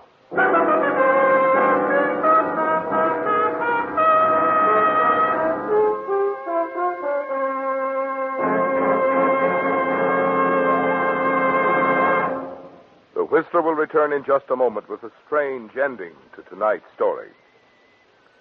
Meantime, since there are only 5 shopping days till Christmas, I have a brilliant last-minute idea.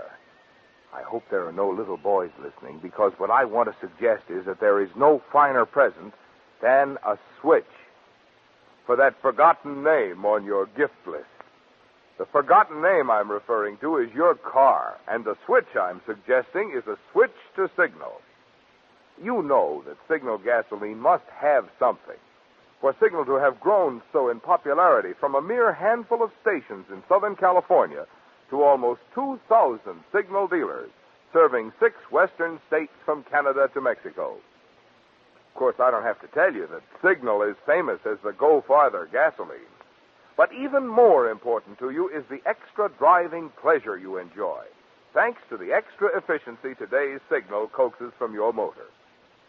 So if you want your gas pedal to keep that Christmas morning thrill year-round, remember Marvin Miller's suggestion. Give your car a switch for Christmas. A switch to Signal gasoline. And now back to the Whistler.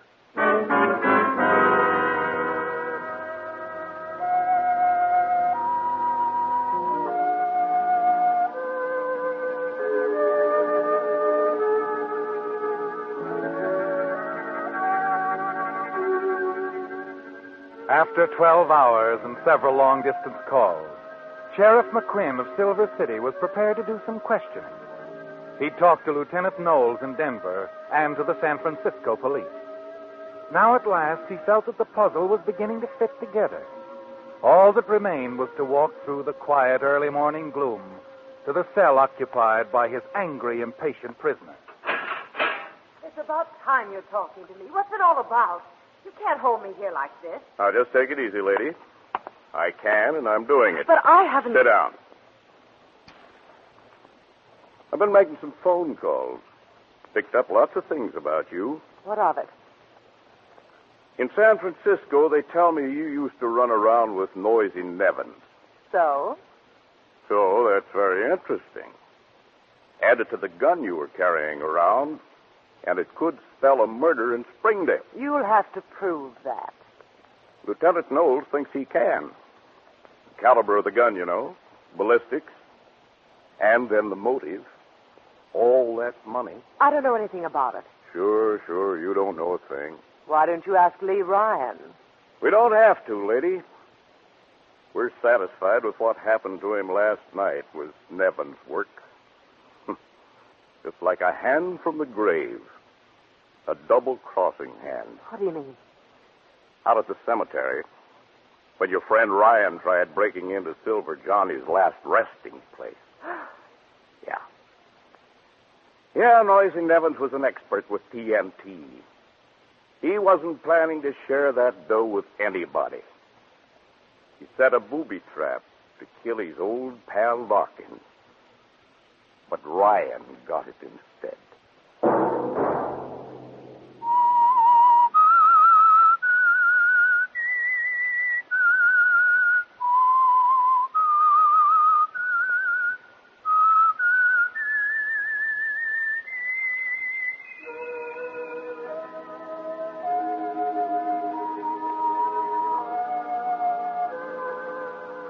Let that whistle be your signal for the signal oil program, The Whistler, each Sunday night at this same time.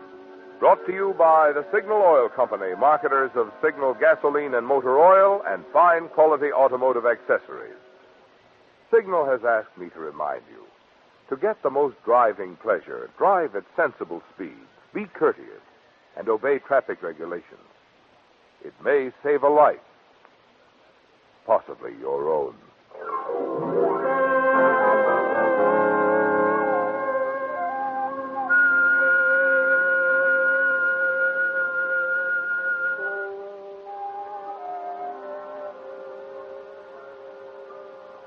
Featured in tonight's story were Frank Lovejoy and Doris Singleton.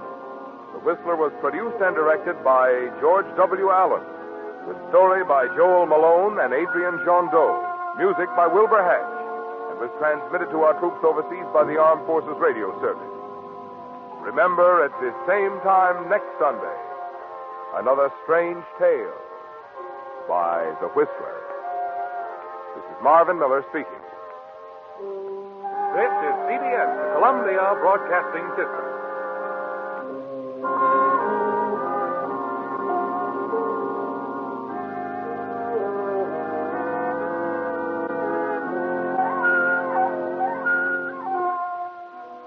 Signal gasoline. Let every traffic signal remind you, you do go farther with Signal gasoline. Yes, you do go farther with Signal.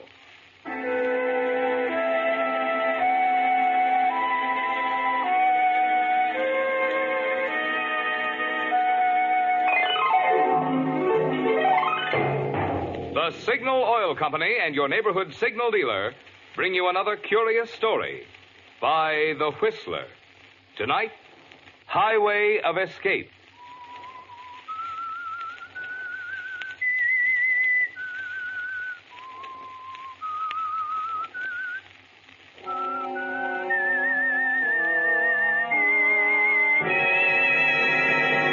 I am the Whistler, and I know many things, for I walk by night.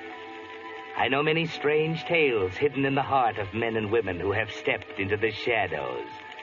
Yes, I know the nameless terrors of which they dare not speak.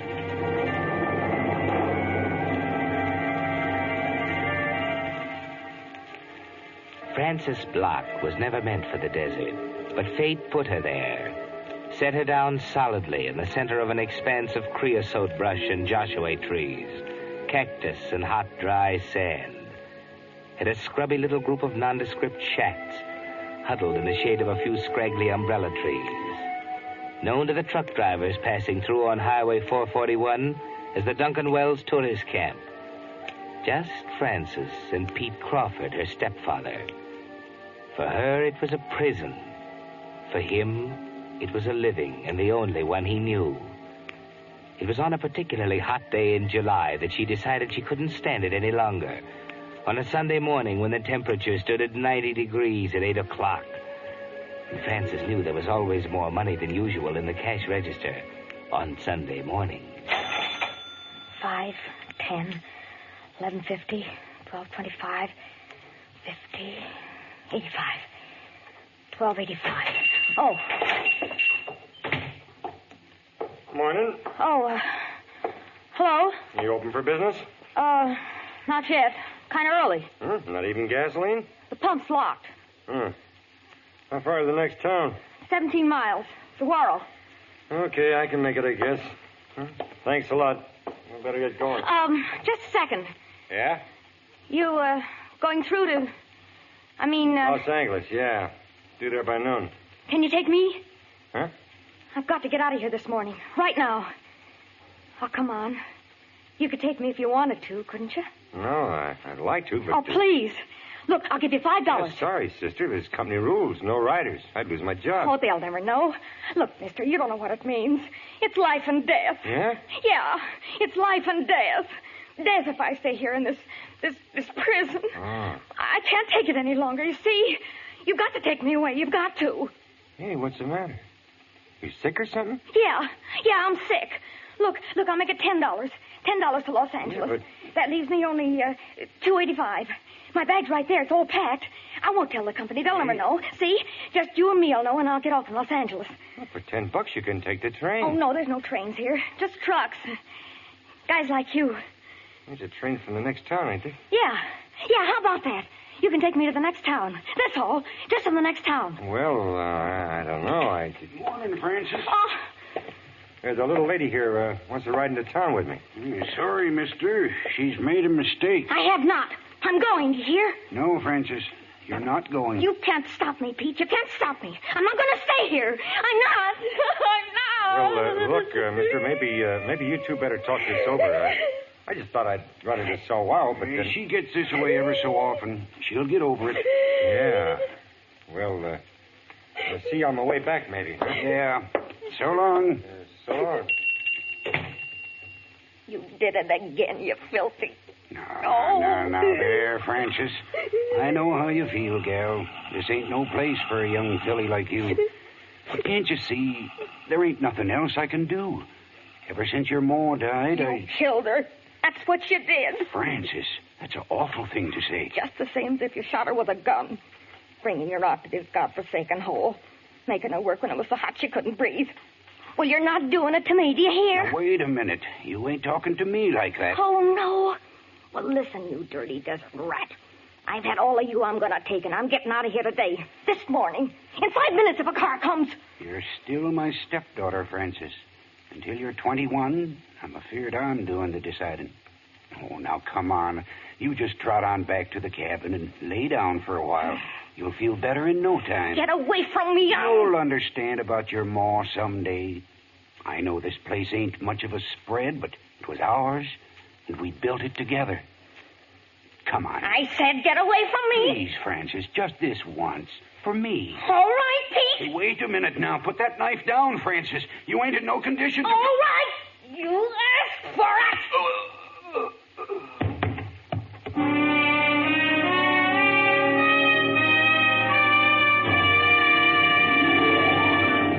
Friends, have you picked up your free federal use stamp protector yet at your Signal gasoline dealers? The deadline has already passed, you know, for getting your new use stamp on your windshield. And since that little stamp has to hang on your windshield for a whole year, you'll naturally want to protect it from moisture or scuffing so it won't peel off. That's why Signal Oil Company had these little use stamp protectors made up for you. They're smart-looking, transparent, and water-resistant, so you can wash right over them without affecting your use stamp. And, of course, they're free, one of the little extra services your Signal dealer offers to keep your car looking its best. Unfortunately, like all things in wartime, the supply is limited this year. Since every car will be needing one, I'd suggest that you get yours without delay tomorrow, if possible. Just drive into any of the friendly stations displaying Signal's yellow and black circle sign and say, I'd like one of the use stamp protectors that was offered free on the Whistler. And now, back to the Whistler.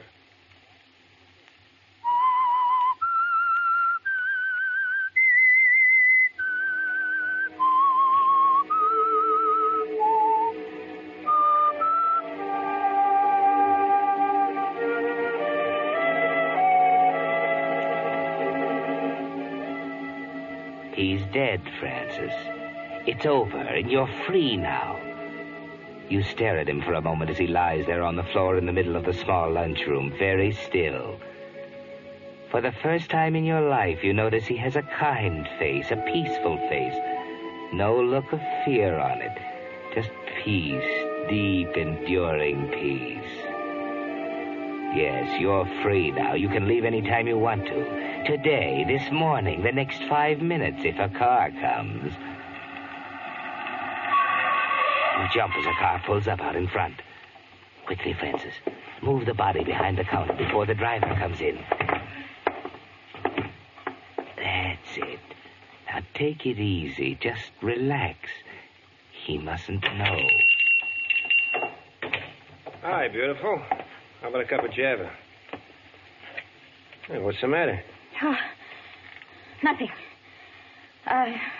Coffee isn't made yet. A cigarette? It's scarce these days.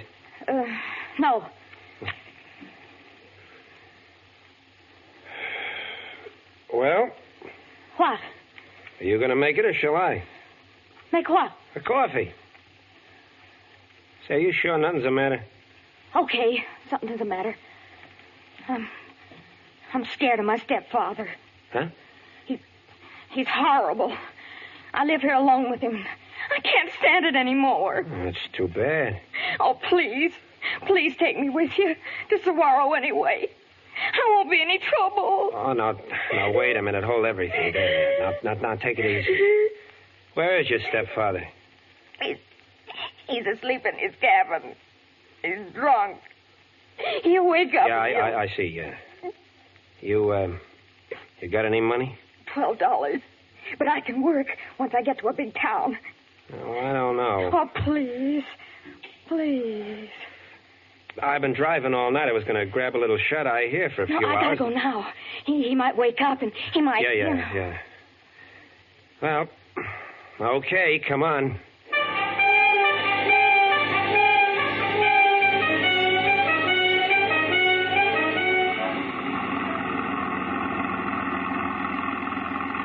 You know, after what you told me about that stepfather of yours, I got half a mind to go back and punch him in his nose. He's got no hold on you. What does he think he is? Hey, listen. Let's do this thing right. Go back there and tell him right off. No, we can't. I'd like to anyway. I suppose it wouldn't do any good, only make trouble for you. Beats me, though, how any man can treat a gal as nice as you like that. You are pretty, you know. Thanks. Hal. My name's Hal. All right, Hal. What's yours? Francis. Francis, huh? Nice name. You hear that? What? The motor.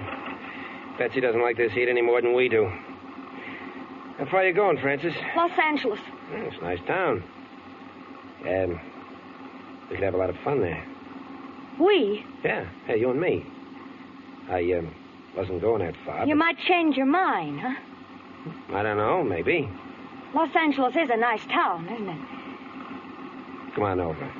Oh. There, that's better. Yeah, Los Angeles is a great place. You know, I can get a couple of days off and... Uh-oh. What's that? Betsy means it this time. Hey, what was it, 17 miles to Saguaro from that camp? Yeah, but... We've come 5, shorter to go back. I gotta get to a phone. Oh, no, you look, can't. Francis, don't worry about him. I'll be ready for him. No, but I can't go back. I'll walk. Now, you do nothing of the kind. Look, baby, all you need is someone to take care of you. And from now on, I'm the guy. You can't. Why can't I? Let me out. Told you to let me handle it. I don't want you to handle it. Stop the car. Stop it. Get hold of yourself, baby. Don't you trust me? No. I mean, yes, but... What about Los Angeles? You aren't forgetting, are you? It's not you, I said. It's not you. Just don't ask me anymore. Stop the car. That's all I want to know. Just sit tight and let me handle everything.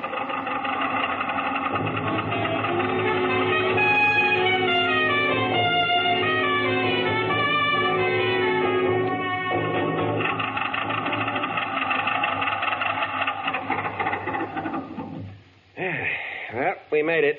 Now, where's the phone? On the wall by the door. Well, what you gonna do, sit there? Yeah? I'll wait. I'll be sure you do. What do you mean? Nothing. I guess I got the jumps, too. And don't worry about him. If he comes out, just let out a yell, and I'll be here in a second. Smile. There's better. You know, baby, I kind of like you. Keep that chin up.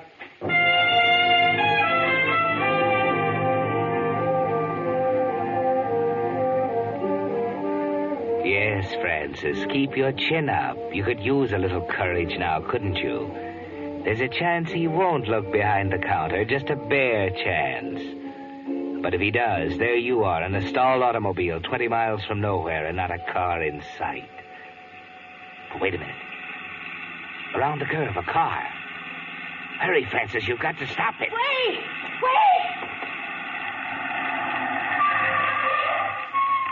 What is it? What's the matter? Take me to the next town. Hurry. Well, what's the matter? My uncle. It's my uncle. Something wrong? Yeah, he's hurt. Quick, I've got to get a doctor. Well, you're a mighty lucky young lady. I happen to be a doctor myself. Where is he? Oh, no, it's bad. It's horrible. I don't want you to... you just let me decide that. Here, I got my case. You take me to him.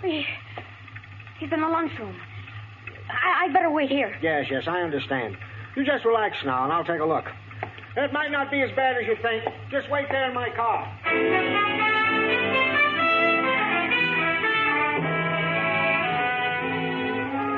Don't stand there like that, Francis. Do something. The car, his car. That's right. Hurry up.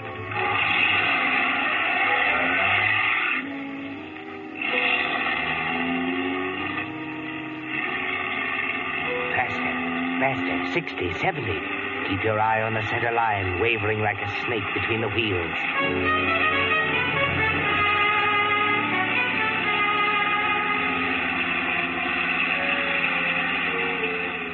12 miles now between you and the camp. 5 miles to Saguaro. 75, 80. Almost lost it on that turn. The accelerator's down to the floor. Faster.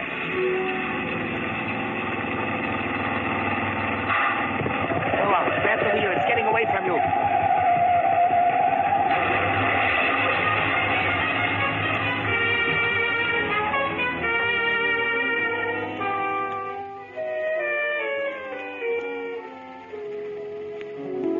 Open your eyes, Francis. You can move. Open your eyes and crawl out of the car. You're okay. I'm okay. Better get off the road. Yeah. Take off cross country. I'll be watching the road. Cross country.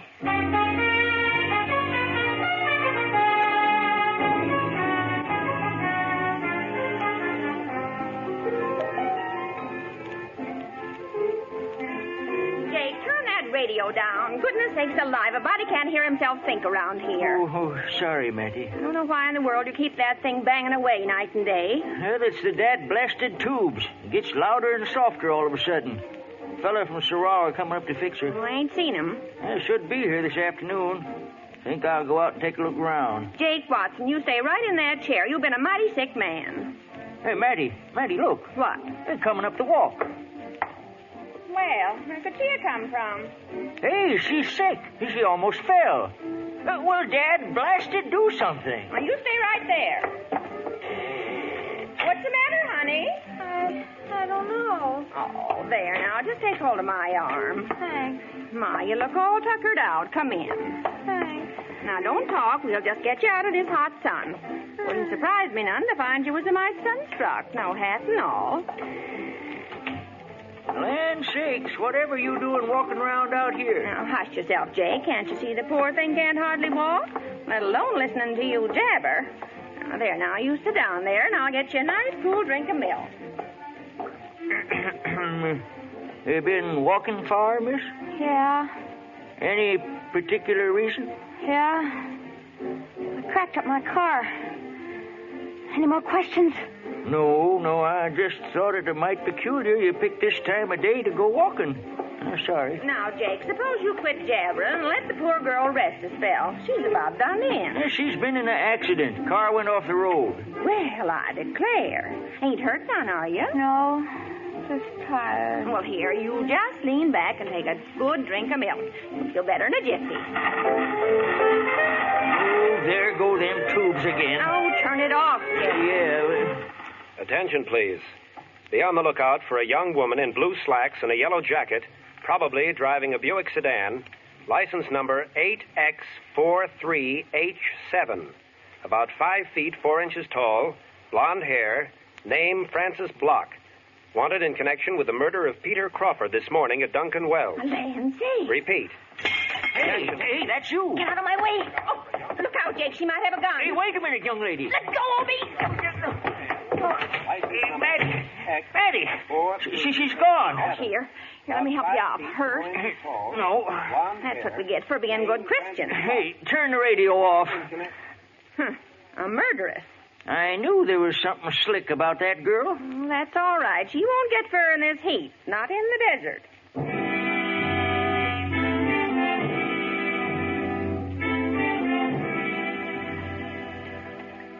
It's hot, unbearably hot, 110 in the shade. You can't keep going much longer, Francis. Feet swollen and blistered, bruises that ache with every step you take. 3 in the afternoon. You've been walking 2 hours since you left the farmhouse. 120 blazing minutes. Your head is full of sun. The flat horizon wavers. Dust in your nose and throat. You've got to have water. Water from the clear, sparkling fountain in the square of Wilkins Corners, the little town ahead. You've got to take a chance. Maybe they haven't heard about you here in Wilkins Corners, Francis. Maybe they don't listen to their radios. Look at that sign down the street. Coffee, hamburgers. Take a chance. You may not get another one for a long time. Morning, miss. I'd like something to eat. Well, come to the right place. Hamburgers, hot dogs, barbecues, whole wheat, white, rye, apple, peach, boysenberry, cherry, lemon meringue, coffee, milk, and Coke. Hamburger and white coffee. Hamburger. Hamburger. Mustard, ketchup, or tomato sauce. Ketchup. Be right up. Pre-war service now. We've reconverted. Yeah, hi, Billy. What you doing down in Saguaro? Oh, mighty busy today. Barbecue and whole wheat and coffee. Special. Special. What you mean busy? Why, I don't mean to tell me you ain't heard about the killing. Huh? What killing? Well, sure. Found a man stabbed to death at Duncan Wells Tourist Camp. Yeah, a guy who runs it named Pete Crawford. No. Yeah, dead on a mackerel. And the killer got away, they say. Sheriff's got posse out. Well, hey, Leif, did you hear that? What? A killing over to Duncan's Wells this morning. Pete Crawford. Well, you don't say? Yeah. You catch the killer? Nope. You better watch out. Might be serving him a meal along about now. Stabbed, was he? Yeah, with a bread knife. Yeah. Doc Lawton was coming down from Cactus Garden. He claims he talked with the killer. Well, why'd he nail him? Oh, you know Doc, but scared of his own shadow. That's too bad. Yeah, it is. They say old Pete Crawford didn't have an enemy in the world. I mean, it's too bad Doc didn't do something. Oh. You know, the best time to nab a murderer is right after he's done his job. It surprised me none to see this thing end up as another one of Sheriff Bradshaw's famous unsolved mysteries. Oh, I don't know. You know, murder's a funny thing. Ain't like going down to the feed store for a sack of barley. Takes planning, thinking. There's 1,000 ways a killer can trip himself up. Just one false step along the way, and it's all over. Yeah, well, maybe so. You know, I'd like to see that killer right now. Probably pacing the floor somewhere, wondering if there was a slip-up. Yeah, I wouldn't want to be in old Doc Lawton's shoes, being the only witness. Bet you the old boy's looking 6 ways before he leaves his house. Here you are, George. One hamburger. Yeah. There you are, miss. Hamburger on white, and I'll go get your... Hey. Oh, what's the matter? Now, where do you suppose she went?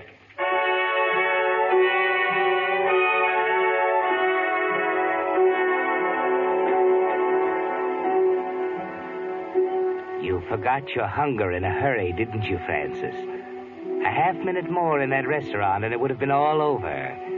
You're tired, worn out, but you can still think. 1,000 ways you can trip up, make a false step. That's what he said. But you'll show them, won't you, Francis?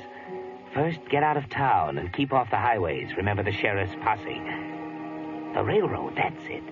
All the freight trains have to stop at that water tower a half-mile out of town. Cross country again. Through the brush, under that blazing sun, keep away from the roads. And finally, the cool shade of the water tower with the drops splashing into a puddle there in the shade. You sit down and rest. Let your eyes close. Then... someone's coming. Look, there's a piece of iron pipe there in the corner. Remember where it is. Oh, beautiful. Hell, Thought you'd be here. They almost gave me the slip back there. what do you want? Gave you quite a run, didn't they? Hey, mind if I sit down? I got some talking to do. Yeah, it's better. Nice and cool here.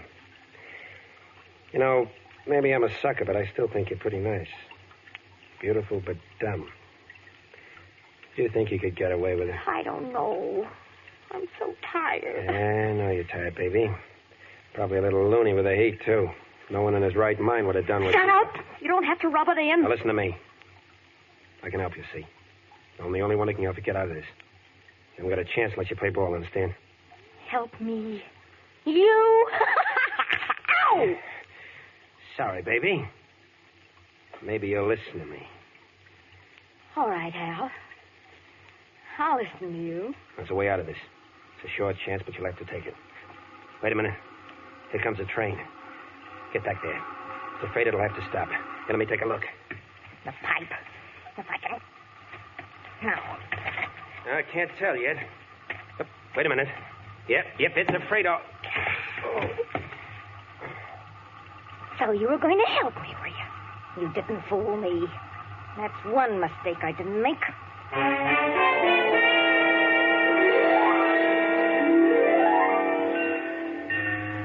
Yes, Francis, you were careful.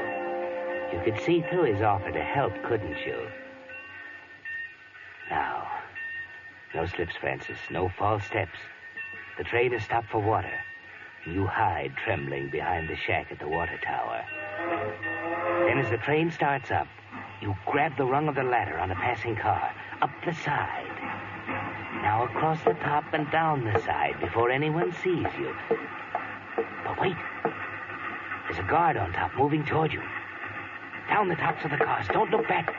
Watch where you're going. No false steps, Francis. No false steps now.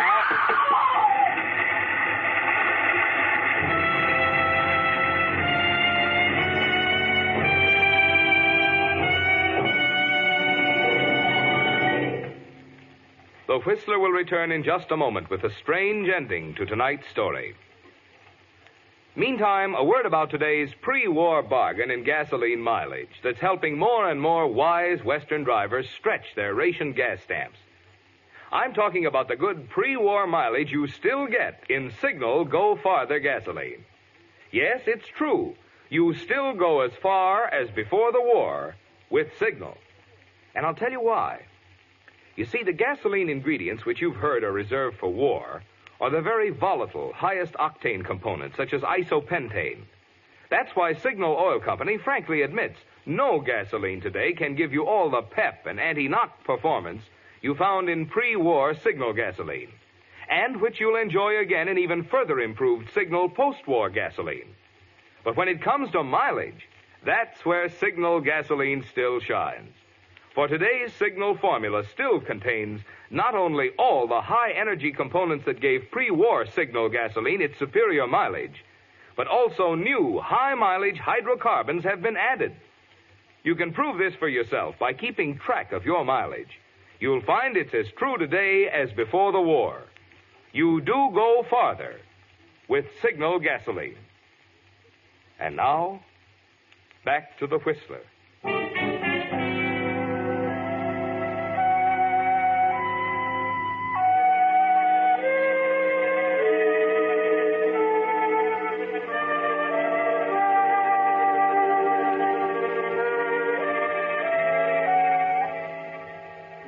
No false steps, Francis. That's what the man said. And you are going to be so careful. But then how could you tell what kind of a false step it might be? And now it's all over, and everyone knows the answer to the killing of your stepfather. Well, it's all cleaned up now. Found the murderer dead right there between the railroad tracks. Terrible thing, terrible. Of course, without the doctor's testimony, they might never have known how it happened. The doctor? Sure, according to the radio. Doctor says he went into the lunchroom and found that fella leaning over Pete Crawford with a knife in his hand. Well, the doc practically witnessed the murder. Then the girl didn't do it. Oh, I knew she was innocent, the poor little thing. Yep, she was innocent, all right. They figured the murderer was going to try to shut her up, too. That's why she had to defend herself with that piece of light lead pipe there. Doggone it, he was already wanted in New Orleans for killing 10 days ago. Terrible thing, terrible. Only one thing I can't figure. What's that? Well, after she got the murderer like she did, what do you suppose she was running away from?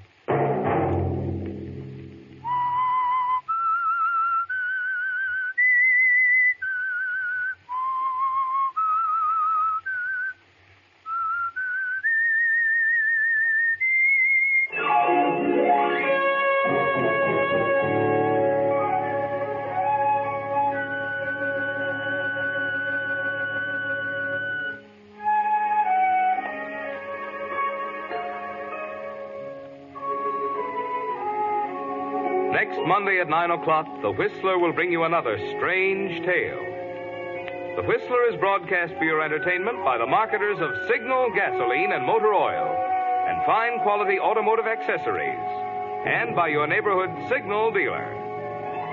This program, directed by George W. Allen, with tonight's story by Eleanor Beeson, music by Wilbur Hatch, is transmitted to our troops overseas by the Armed Forces Radio Service. This is Marvin Miller speaking, and suggesting that you let every traffic signal remind you that you do go farther with Signal gasoline.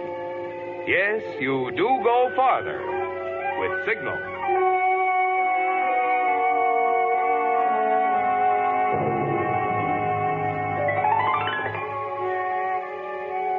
This is CBS, the Columbia Broadcasting System.